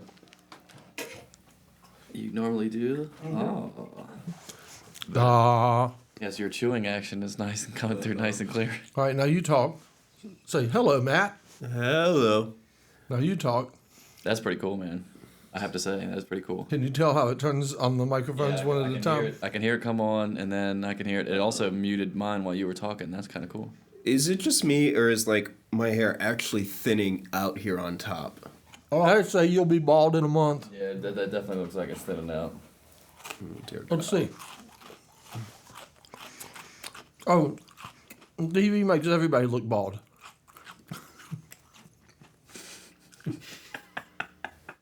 That's not very helpful. It's not helpful at all. We should only do it to Matt, knowing how vain Matt is. No, it looks like that on TV, but it doesn't look like that off of TV.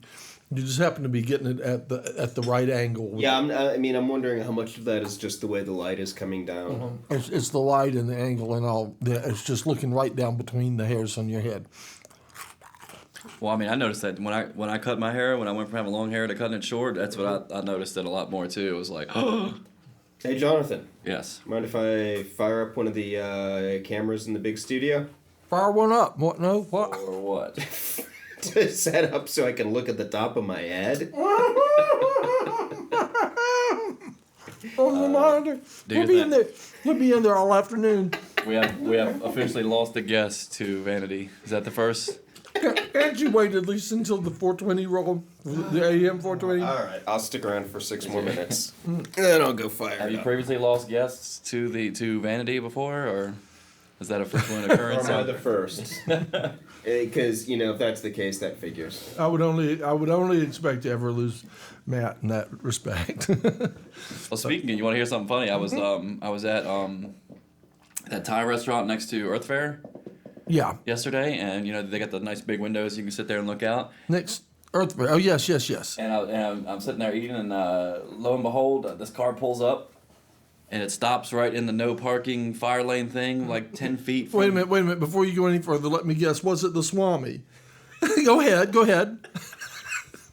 Am I a sidekick or what? I mean, he parked like right in front of the door, right where it says Where no was this? parking and fire lane Earth Fair. Mm-hmm. And he pulls right up, and him and his wife get out, and they just go in and go shopping. And left the car And there. left the car there. I see.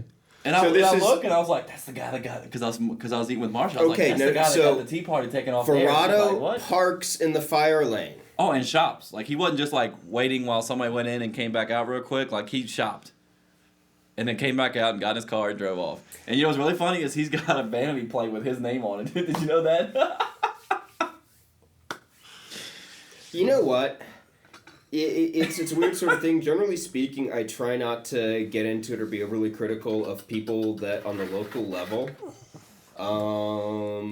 But wow, this guy just comes across. This guy came across as like the most self-righteous, self-important. I'm gonna stop there because Yeah, you the probably words should. I want Yeah. the words I want to call Are upon. 11 p.m. only. Yes. Right. And unlike some people on this show, we are able to control ourselves. Precisely. We wouldn't want to get uninvited to the tea party. We want to demonstrate I that. have made this observation though. Because I cuss like a sailor, but I'm, Yeah, I have made the observation that holy men are some of the most difficult people to deal with. People who are utterly convinced of their spiritual righteousness. I feel a rant coming on. We love these Thursday rants. And the thing is, I have. Oh, God. You see, a little bit of my See the lights background. blinking? Can you see the lights blinking? A little bit of my background is my mom in the late 70s, I guess into the very, very early 80s, was all into New Age. And then she found Jesus, so it was a complete 180. But as a result, she brought me up, having seen a wide spectrum of spirituality background, and I dealt with a wide spectrum of quote-unquote holy men, whether it was New Age guru types or it was fundamentalist preacher types, and I can't stand any of them. I really, truly cannot stand any of them. Because these people exist in a state of thinking that they are above being questioned, that they somehow have more rights and more privileges than everybody else, and they manage to get enough people around them who do not question people like that, who will do whatever these people suggest, and however crazy it may be, people will follow these people's leads regardless of the damage that is done to their personal lives or it does to the damage of the personal lives of the people around them. It's like one big crazy train and screw everybody around it. Doesn't matter the harm that comes from it. No. Yeah. Well, I was raised Catholic, so Well, how do you feel about that? well, thankfully I recovered. How do you feel about that situation? That's what he was talking about.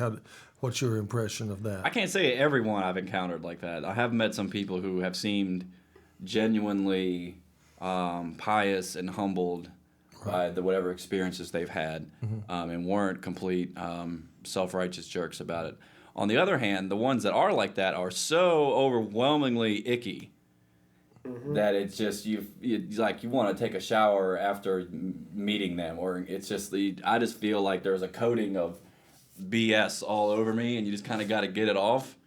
And it definitely rubs me the wrong way to where most of the times I am compelled to speak on the matter, or sometimes you just got to walk away, though. I don't know. I remember one instance in particular. I can't remember the guy's name. Apparently he's famous around here. I didn't know. I'm not from around here. But when I was first going to UNCA, there was some preacher guy that goes there, and he stands in the little free speech zone or whatever it's supposed to be. And all he does is talk about girls, how women shouldn't be in college, and how they shouldn't wear pants, and I mean, and it's just on and on. He literally stands on a soapbox and just berates people as they go by. and there was a point where, like, I was, at that point I was 26. I was a little younger, a little more hot-headed.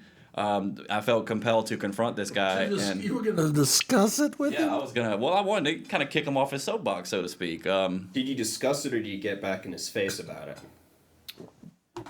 Honestly, I don't remember what happened because I saw red so immediately. He was so unavailable to a reasonable discourse that it angered me to the degree that I saw red, and I don't remember what I said after that. All these guys. What's kind of interesting? I was watching some Nightline last night, and they showed two holy guys, preachers, whatever, who take a bunch of kids on tours through museum, and they go through, and like it's natural history museums, and they talk about how all this is like presentation, it's artwork, it's theory, none of this is fact. Basically, they go through and they're trying to debunk it. And afterwards, of course, the reporter was talking with the guy who's the curator and director of the museum as well, who, sees these guys come through his place, and of course it drives him nuts. And he's like, yeah, okay, while these guys are talking about how, we don't know for sure, how these fossils got in this sedimentary layer, they're standing with their backs to a display about radiocarbon dating. Right. And these guys are trying to convince the world that, convince these kids that the world is 6,000 years old or something like that. People like that are... Well, they have... What's the word I'm looking for? People like that are not the people that made the modern world. If it was left up to people like them, we would not have lights, we would not have electricity, we would be living in caves in the mud. No. Evolution is just a theory, and the Bible is the Word of God. Who are you going to believe? Now, mind you, okay. Now, I can buy the notion that there may in fact be some sort of higher governing force that slowly, steadily has tweaked life through generations and generations and generations. Maybe there is some sort of higher urge that slowly, steadily modifies everything for some sort of greater design. It's entirely possible. But you know what? The sort of people that want to look at one book and go ahead and say that this is the truth and that, disregard what people have from generation to generation, learning knowledge and science and studying the way the world works, and for that matter, the struggles that people have done to learn through one generation to the next. I mean, these people are so completely ungrateful of the gift of the modern age that I think they should just go live in mud. Right. You know, I mean, okay, you've got a problem with science, move out of your house, move into the middle of the woods, live in mud. That's what I say to these people. I have a question for Jonathan. You said you were brought up Catholic, and so being brought up Catholic, my simple question is, if one day you should have offspring, would you send your children to Catholic school? Probably not. I am thankful of the way that I was raised because it helped me. First of all, it gave me a set of morals and values that I don't think otherwise I would have had. So while I don't think that they were commanded or decreed by a bearded guy in the sky, I happen to think concept. I happen to believe that it is good or better to be kind to people or to help people who are less fortunate or to try to spread good vibrations. I know I'm sounding like a hippie here, but and you don't think that these concepts could be conveyed without a religious background? Most of the 10 Commandments are pretty good suggestions on how to treat your fellow human beings. Okay. But it has thought. I mean, I have thought about it. I mean, what would I do? And on the same notion, though, I mean, a lot of my friends, the people that I went to school with and came up with through that same institution, didn't make it out. They never got to a point where they were able to deal with it in a healthy manner. They ended up either going way off the deep end with sexual exploration or drug use, abuse. Some of them have overdosed and are now gone. Some of them have died through alcohol. A couple of my friends died like on their 21st birthday because they never drank in their life, and then they got drunk their 21st birthday and wrecked their car. So there's a lot of my friends didn't make it out, as far as some of them actually aren't alive, and some of them just are gone completely, like not really mentally stable or emotionally centered. So I would be more fearful of that happening than I would be of wanting to make sure they got some sort of moral foundation, because I'm pretty sure the risk reward there is not worth it. So the other thing, I was watching this with my girlfriend Doris, and she said that she considered something like that intellectual child abuse. And I said the thing is some of those kids become me. Some of those parents that bring up their kids like that are completely unprepared for when their kids are going to rebel. Right. Some of the kids are going to rebel hard and try to be completely, utterly, totally the opposite of what it was they were brought up. And I was like that. That's very common. That their kids are probably going to go to self-destructive extremes to try and be the opposite of that. I did. And Me thankfully too. I got to a point where I stopped. Mm-hmm. But a lot of my friends didn't. And the thing is, a lot of parents are not going to be equipped. I mean, the sort of parents that think of that mindset are not very adaptable people. Right. And are not going to be able to cope with what their kids are going to throw at them. Fact of the matter, my mother was not able to cope with what I had to throw, what I threw back at her. I mean, not at all. Well, you got to understand, I was the kid in Sunday school that was raising my hand every 5 minutes, and the preacher would be like, oh, so every time he saw me raise my hand, he knew something was coming. Just hush. Right, and I'd be like, for example, if all of existence is predetermined, where does free will fit into that? Mm-hmm. And the preacher would be like, it's a matter of faith. That's the only thing. Whenever he said that, I knew he didn't have the answer, because either he hadn't thought of it, or he hadn't been able to figure it out. Right. Ironically, or he just accepted that it's a conundrum, and that's it. Ironically, I was a very good kid. It wasn't until I became a teenager and started seeing that a lot of what you're fed, and a lot of what we're all brought into supposedly here can, in fact, there's only so much that it can handle. There's so much that a religious dogmatic upbringing simply can't handle. Right. That when the switch flipped with me, it flipped hard. I mean, hard. I can't figure out. Somehow I get this insane racket. Oh. I mean, to be sure, my parents, when suddenly I stopped being a good kid and suddenly became a rebellious teenager, my parents did not know what to do with me. Yeah, right. Okay. And I also have to kind of say, I think there's more validity in someone's spiritual faith if they come to it of their own accord in their mid-adulthood. Mm-hmm. If you're in your 20s or 30s and you have an experience that creates that sort of foundation or faith for you, and you find a church or institution or philosophy that you think governs it, then yeah, I think there's more validity to that for that person than somebody who's just taught from the time that they're born, you know, that Santa and Jesus are the same, and you know the Easter Bunny, and all these things. It's like, I don't know. When it's spoon fed to, when it's forced down your throat, it's brainwashing. If you come to the conclusions on your own, you know, These fish are still swimming. We take one whole fish and fillet it, so you get the 2 fillets, the top and the bottom. All right, and they were still swimming. Yesterday morning, these fish were still swimming. Yesterday morning, they were still swimming. They got caught up in the clutches of capitalism. I see, and see what it's done to them. See what their life is. Sure, I'm actually just someone stopping by to see what's fresh today, but I love the tailgate market.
We lived in a very messed up time. If you want to let for them, Americans, if you want this to is take very their bad. lead, if you want to listen to them, you just will have to suffer the consequences of obeying Do you them. want to be on my TV show? Lord. You want to be in a porn show? That's a little too tight. Now do it. Hey, Asheville. Okay. Look good. You say about the 60s now? You know, share and share alike, be free. Well, it didn't work out so well. So we needed a new paradigm. Oh, yeah? Yeah, we've returned to the original. Which is get it while you can? Yeah. That's what I was saying. Well, show us a nice fish. It looks like a nice fish right there. Here's a spot. Spots are very nice. That's a whole fish. There's a nice spot. They fry up really nice. They fry up. I've been listening to a lot of Chrome lately, and I've noticed some things in trying to. I feel I can emulate their style without it sounding at all like them. Like some of the Ground, white knuckled, nails cut palms, dig at eyes, peeling flesh, theirs and mine, vibrating at a damaging frequency between lethal explosions, sweat pouring, blood dripping, never dries. A toxic system to spread unseen and blinded masses to rot in pits. Viral glass to be collected from rancid corpses, ground then soaked in reducing chemicals. Extract the living specimens, incinerate detritus, exterminate superfluous populace. Do we use names in these things? If you want to, you can say, I am Nate and I hate. I am Nate and I hate. My name is Nathan Lowe, and I would like to say that I'm against art and poetry. That's it? Yeah. Okay.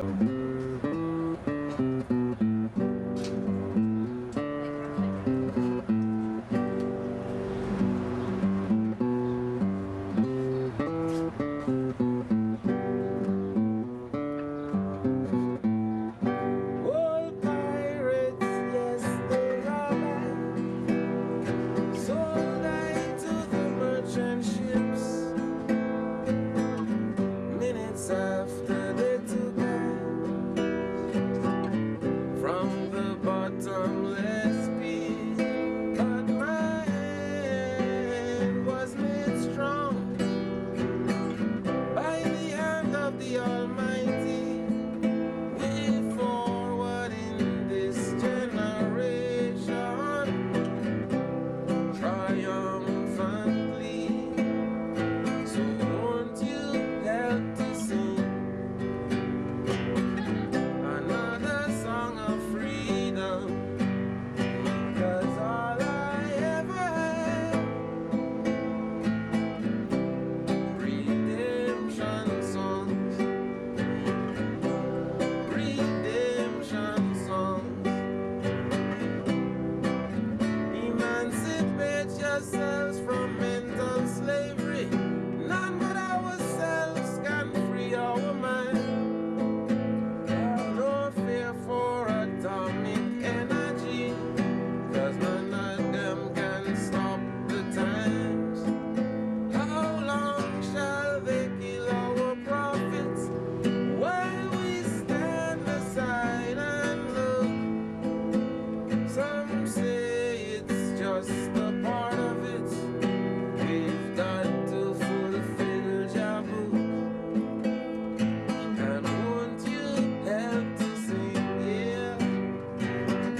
Jonathan.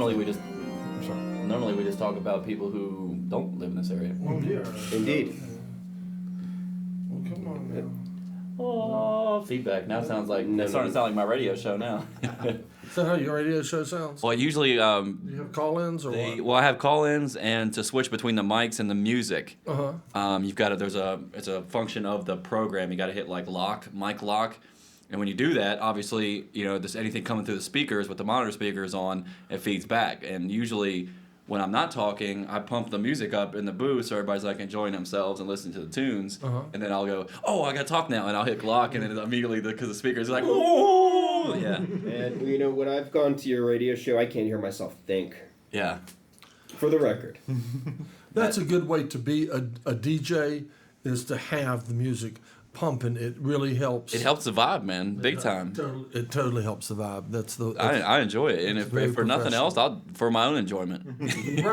Oh, and by the way, let's not forget people. Verado parks in the fire lane. There. Earth versus Fire Lane. As a bit of a plug, not on the subject of Verado. Verado can do whatever. But this Saturday, at 9:30 p.m., there's going to be a very interesting thing going on at Jolly Rouge called Better Than Television.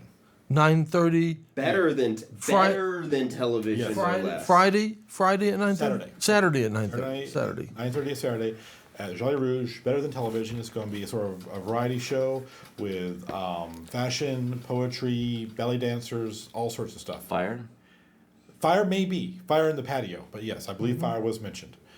And I only mention this because even though it's called Better Than Television, I talked to people putting it on, and I won't be doing this one, but finances willing, I'll shoot. Pleasure Saucer, one of them. Well, no, I'll be shooting it regularly. Right on. So Better Than Television is going to be on television. It's going to be called Better Television. It's going to become a television show. Exactly. All right. Excellent. How does one call a television show better than television? That's a good idea. More television than television. More television than television. Well, good. Is that a play on more human than human? Song, yes. And once again, the spectacle appropriates General Astro Creep 2000. I love that album. That was a great album. I remember Indeed. A friend of mine, we bought it. He was a big fan. And this, of course, is one of my Catholic buddies. And so we bought it and we were listening to it. And like I remember he called me like the next day and was like, I'm really, really scared. And he like returned the album. Really? Yeah. Well, I mean, there was some pretty scary stuff. Yeah, I mean, it was. What's the name of the album? Astro Creep 2000. It's great from front to back. It is awesome. Yes. Well, I was solidly in my middle. Yeah. Well, he's a good little Catholic boy, and it should have scared him. I was very solidly in my mid-20s when that came out, so I listened to the hell out of that thing, and I enjoyed that one a lot. Right. I don't really care for him that much as a director, but I will listen to any scrap of music that man ever makes. Right. Who makes it? Zombie. Rob Zombie. Rob Zombie. I like Rob Zombie a bit myself. Just a bit. You didn't like the remake of Halloween? I actually didn't see the remake of Halloween. Okay. I didn't like Devil's Rejects for House of a Thousand Corpses. Oh, they couldn't be good. I didn't like House of a Thousand Corpses. I didn't watch either of them. I figured right from the trailer that it was trash. Well, So I'm just reminded of a Stephen King quote. When all else fails, go for the gross out. Right. And things failed quite early in that movie. Yeah. Well, all right. Of course, it may not be the ideal audience for that. When all the other kids growing up were seeing Jason and Freddy like that, I was an utter wuss. Yeah. I didn't see any of those movies. I don't like stuff like that. I mean, I just don't enjoy movies where the whole point of it is some crazy person is hacking up a bunch of innocent people. I don't. Oh, I didn't like Play Misty for me for that reason. But I'm gonna tell you. I'll tell you what. I in like my high school years, okay, missed Barbarella. Oh. Because at the lunch table at one day the movie was being discussed. And the only thing that was being discussed at the table, the only thing I knew about the movie was the scene with the little dolls that are going cha cha cha cha. And I was thinking, I don't want to see that. Right, and it was much later in life when I saw Barbarella, and I was just like, oh. What a visually spectacular movie with a truly god-awful soundtrack. Oh, I know, but it was. It fit though. Yeah, I mean, seriously, considering the soundtrack some movies in that era had, Barbarella came up really, really short in the soundtrack department, especially considering how visually scrumptious it was. However, when you take in the entire genre of Italian sex comedies of that time, of which there is a genre, I've seen it. It was typical on the soundtrack. Definitely typical on the soundtrack. I know, but I mean, I don't know. That's Barbarella's the only movie I've seen similar to that. That wasn't just a full out. That was the first sci-fi counterculture production, I should call it. Maybe sci-fi movie. That was a sci-fi movie. That was a sci-fi movie. I mean, I love science fiction movies like that. I mean, just the really out there stuff. A spaceship with shag carpeting on the walls of the cockpit. I know shag carpet in your. It wouldn't you want shag carpet in your spaceship? Yes. In anti-gravity, shag carpet would all come out and do like that. Yes.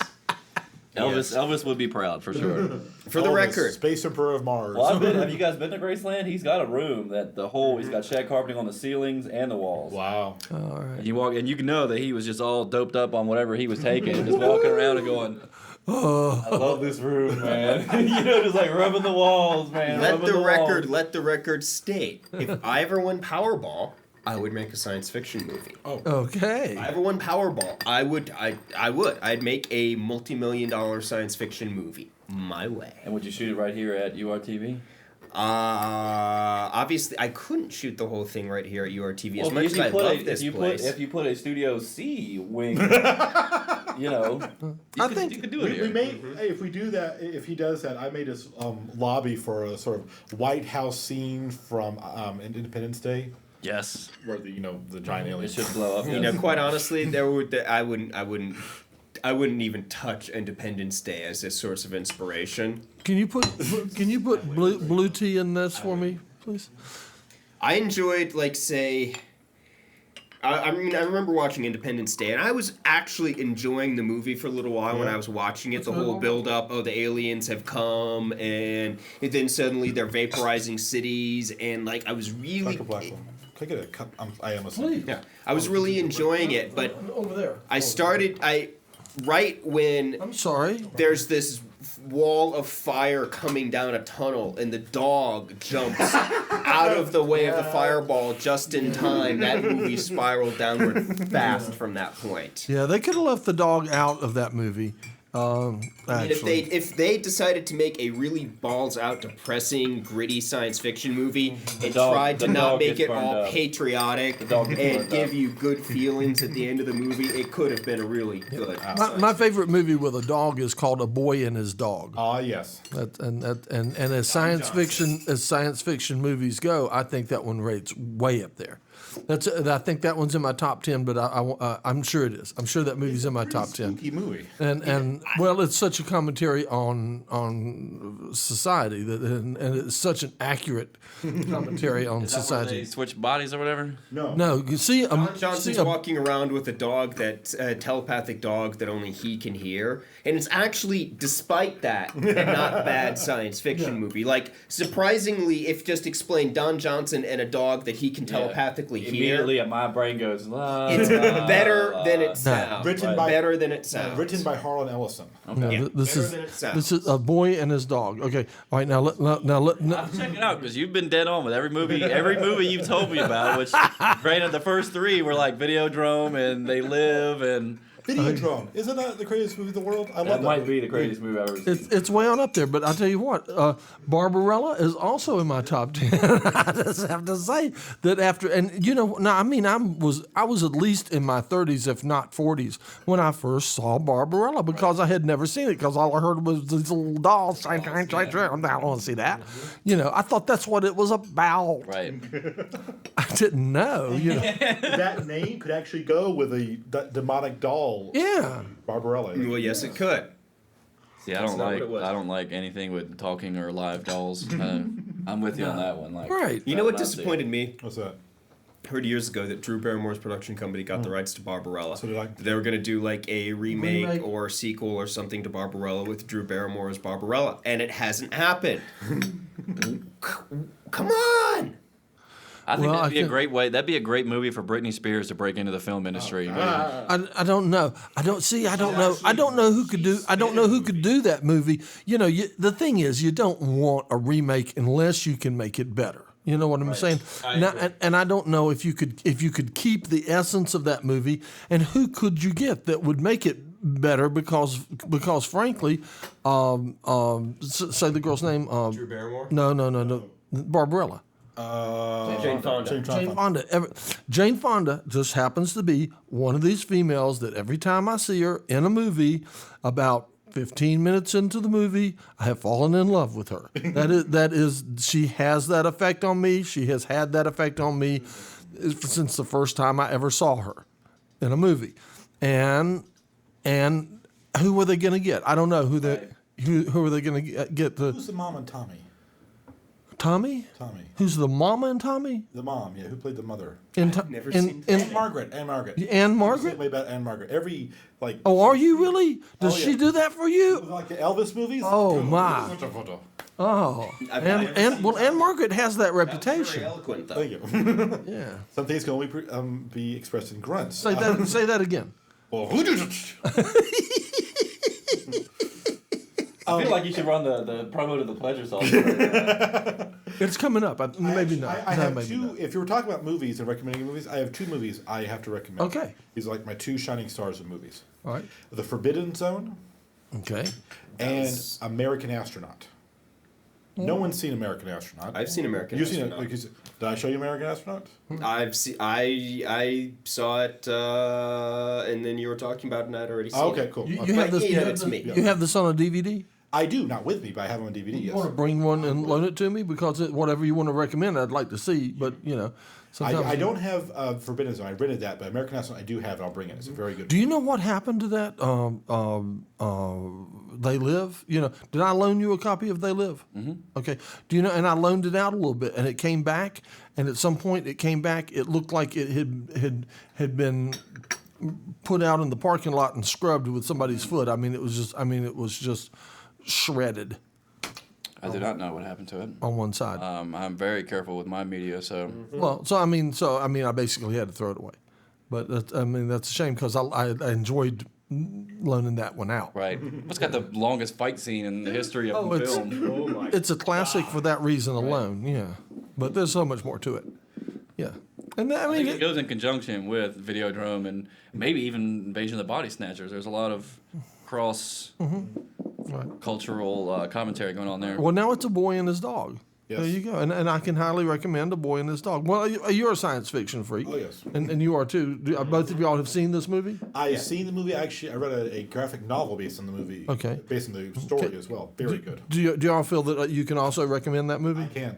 Okay, so you've got two other people. So much better than the 2-sentence description. Oh yeah. Mm-hmm. Well, there's a more sentence description that I'll tell you what I'm going to do. I'm going to run this. I'm going to run some of this background footage and I'm going to don't run away, Jonathan, because I'm going to tell you something here in just a minute. Between the two of us, the amount of science fiction trivia knowledge is truly terrifying. Isn't It is. And we're going to run a. We're Keeps you going awake at night. to run this thing right here, which is going to be a. You'll see what it is. That's just weird to watch over. Good morning. Welcome to the Pleasure Saucer.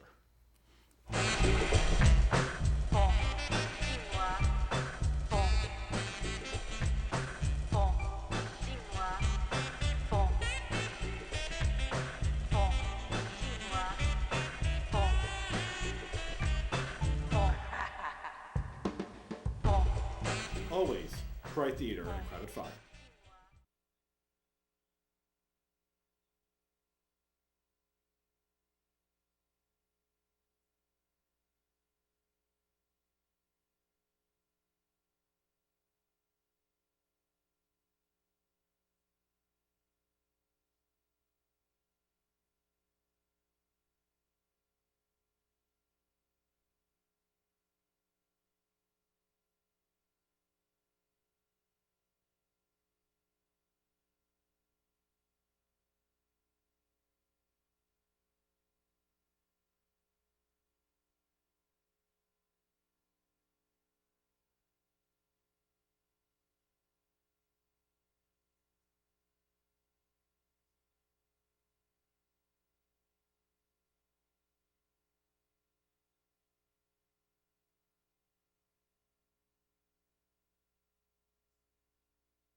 Yes. Okay. The guy who plays the bad guy leader. Remember that guy? Everything he's in, he looks like just a grocer from 1950s America. But I have never seen him in any sort of short or anything that not blow my mind. The man is just a brilliantly devious villain, or no, just that he's in the weirdest movies I've ever seen. Who is that? Okay, he's the evil leader in The Boy and His Dog. He was also in, you know that old movie they show in One, that Metallica video? yes. That guy, the farmer guy, the father, the son. Yeah. Every single thing I see him in, he's always in the weirdest Like, stuff. oh, that guy again. Yeah. Okay. The mic's still down? Cool. He's a Marco No, Pauly mics are right up. there. Okay. Mics are up, right? The mics are up, and I'm about to show my address and everything. This is an extension of Anarchy TV, and there it is. If you have any complaints or any comments or any even anything good to say, or you just need me to consult with you on audio, there's my PO box. That's right. And here we are back at the Tea Party, and such as that. And I had something in my mind. We'll go ahead. What were you talking about? That's pretty much it. He's a Marco Pauly right there. Whatever movie he's in, I should seek that movie out. I agree. He's a fine actor, and he finds himself in some fine roles. Here's one for you. Okay, we were talking about Mad Max. Beyond Thunderdome, right? Or Thunderdome, whatever it was. Okay. Do you remember the guy who is the ring announcer in the dome, and it's just two men come in and one goes out, and it's one man leaves. Yeah, and he does like that. He is the same guy who plays the silly little faggot in Cabaret. Come to the cabaret. No. Yeah. The guy in the ring, he's Asian. Nah. Yes. He's the same guy in Cabaret, I'm told. You're sure? I'm sure. Is Asian? He's Asian. No, he's not. What makes man's Chinese. No, he's not. We're talking about Mad Max. We're talking about the guy who announces everybody, who sends Mad Max on his way with a big plastic thing on his head, and was selling the camels earlier in the movie. I don't know about the camels. It's the same guy. He's Asian. Okay, do you know the movie? I've seen Thunderdome plenty, but you know what? The last time I've seen Beyond Thunderdome was so long ago. Yeah, He says like, more than 15 ladies years and easily. gentlemen, boys and girls, right? Dying times here. Dying time is here. Yeah. As Asian as Jackie Chan. No, he's not Asian, and he plays the little German faggot in Cabaret, and he's the one who sings "Come to the cabaret," oh boy, I know Cabaret. I know Cabaret. I will bet you absolutely no money whatsoever. All right, you are on. You are on, and Cabaret, back when Liza Minnelli was hot. right, and that's a good movie too. I have to admit, that's a good movie. All right, all right. Right here on the Mad Scientist Tea Party, you are on. You are betting me. Yes. That the guy who does the Thunderdome, one man enters and two men enter, one man leaves. It's dying time. Yeah, he does that. Is not the same guy who does. Who is in Cabaret? I will swear on a stack of telephone books. Okay, all right, and this could just simply be looked up on the internet. We could as the name of the cast members of both movies. My role as station researcher is going to be delayed. At least as long as. Oh, by the way, everybody. All right. We'll finish this in about 5 minutes. Tonight. Parado parks in the fire lane. Right. And tonight, what TV show comes on tonight at 11? Mount Dungeon. Mount Dungeon with whom? Mount Dungeon tonight at 11 p.m. right here on URTV.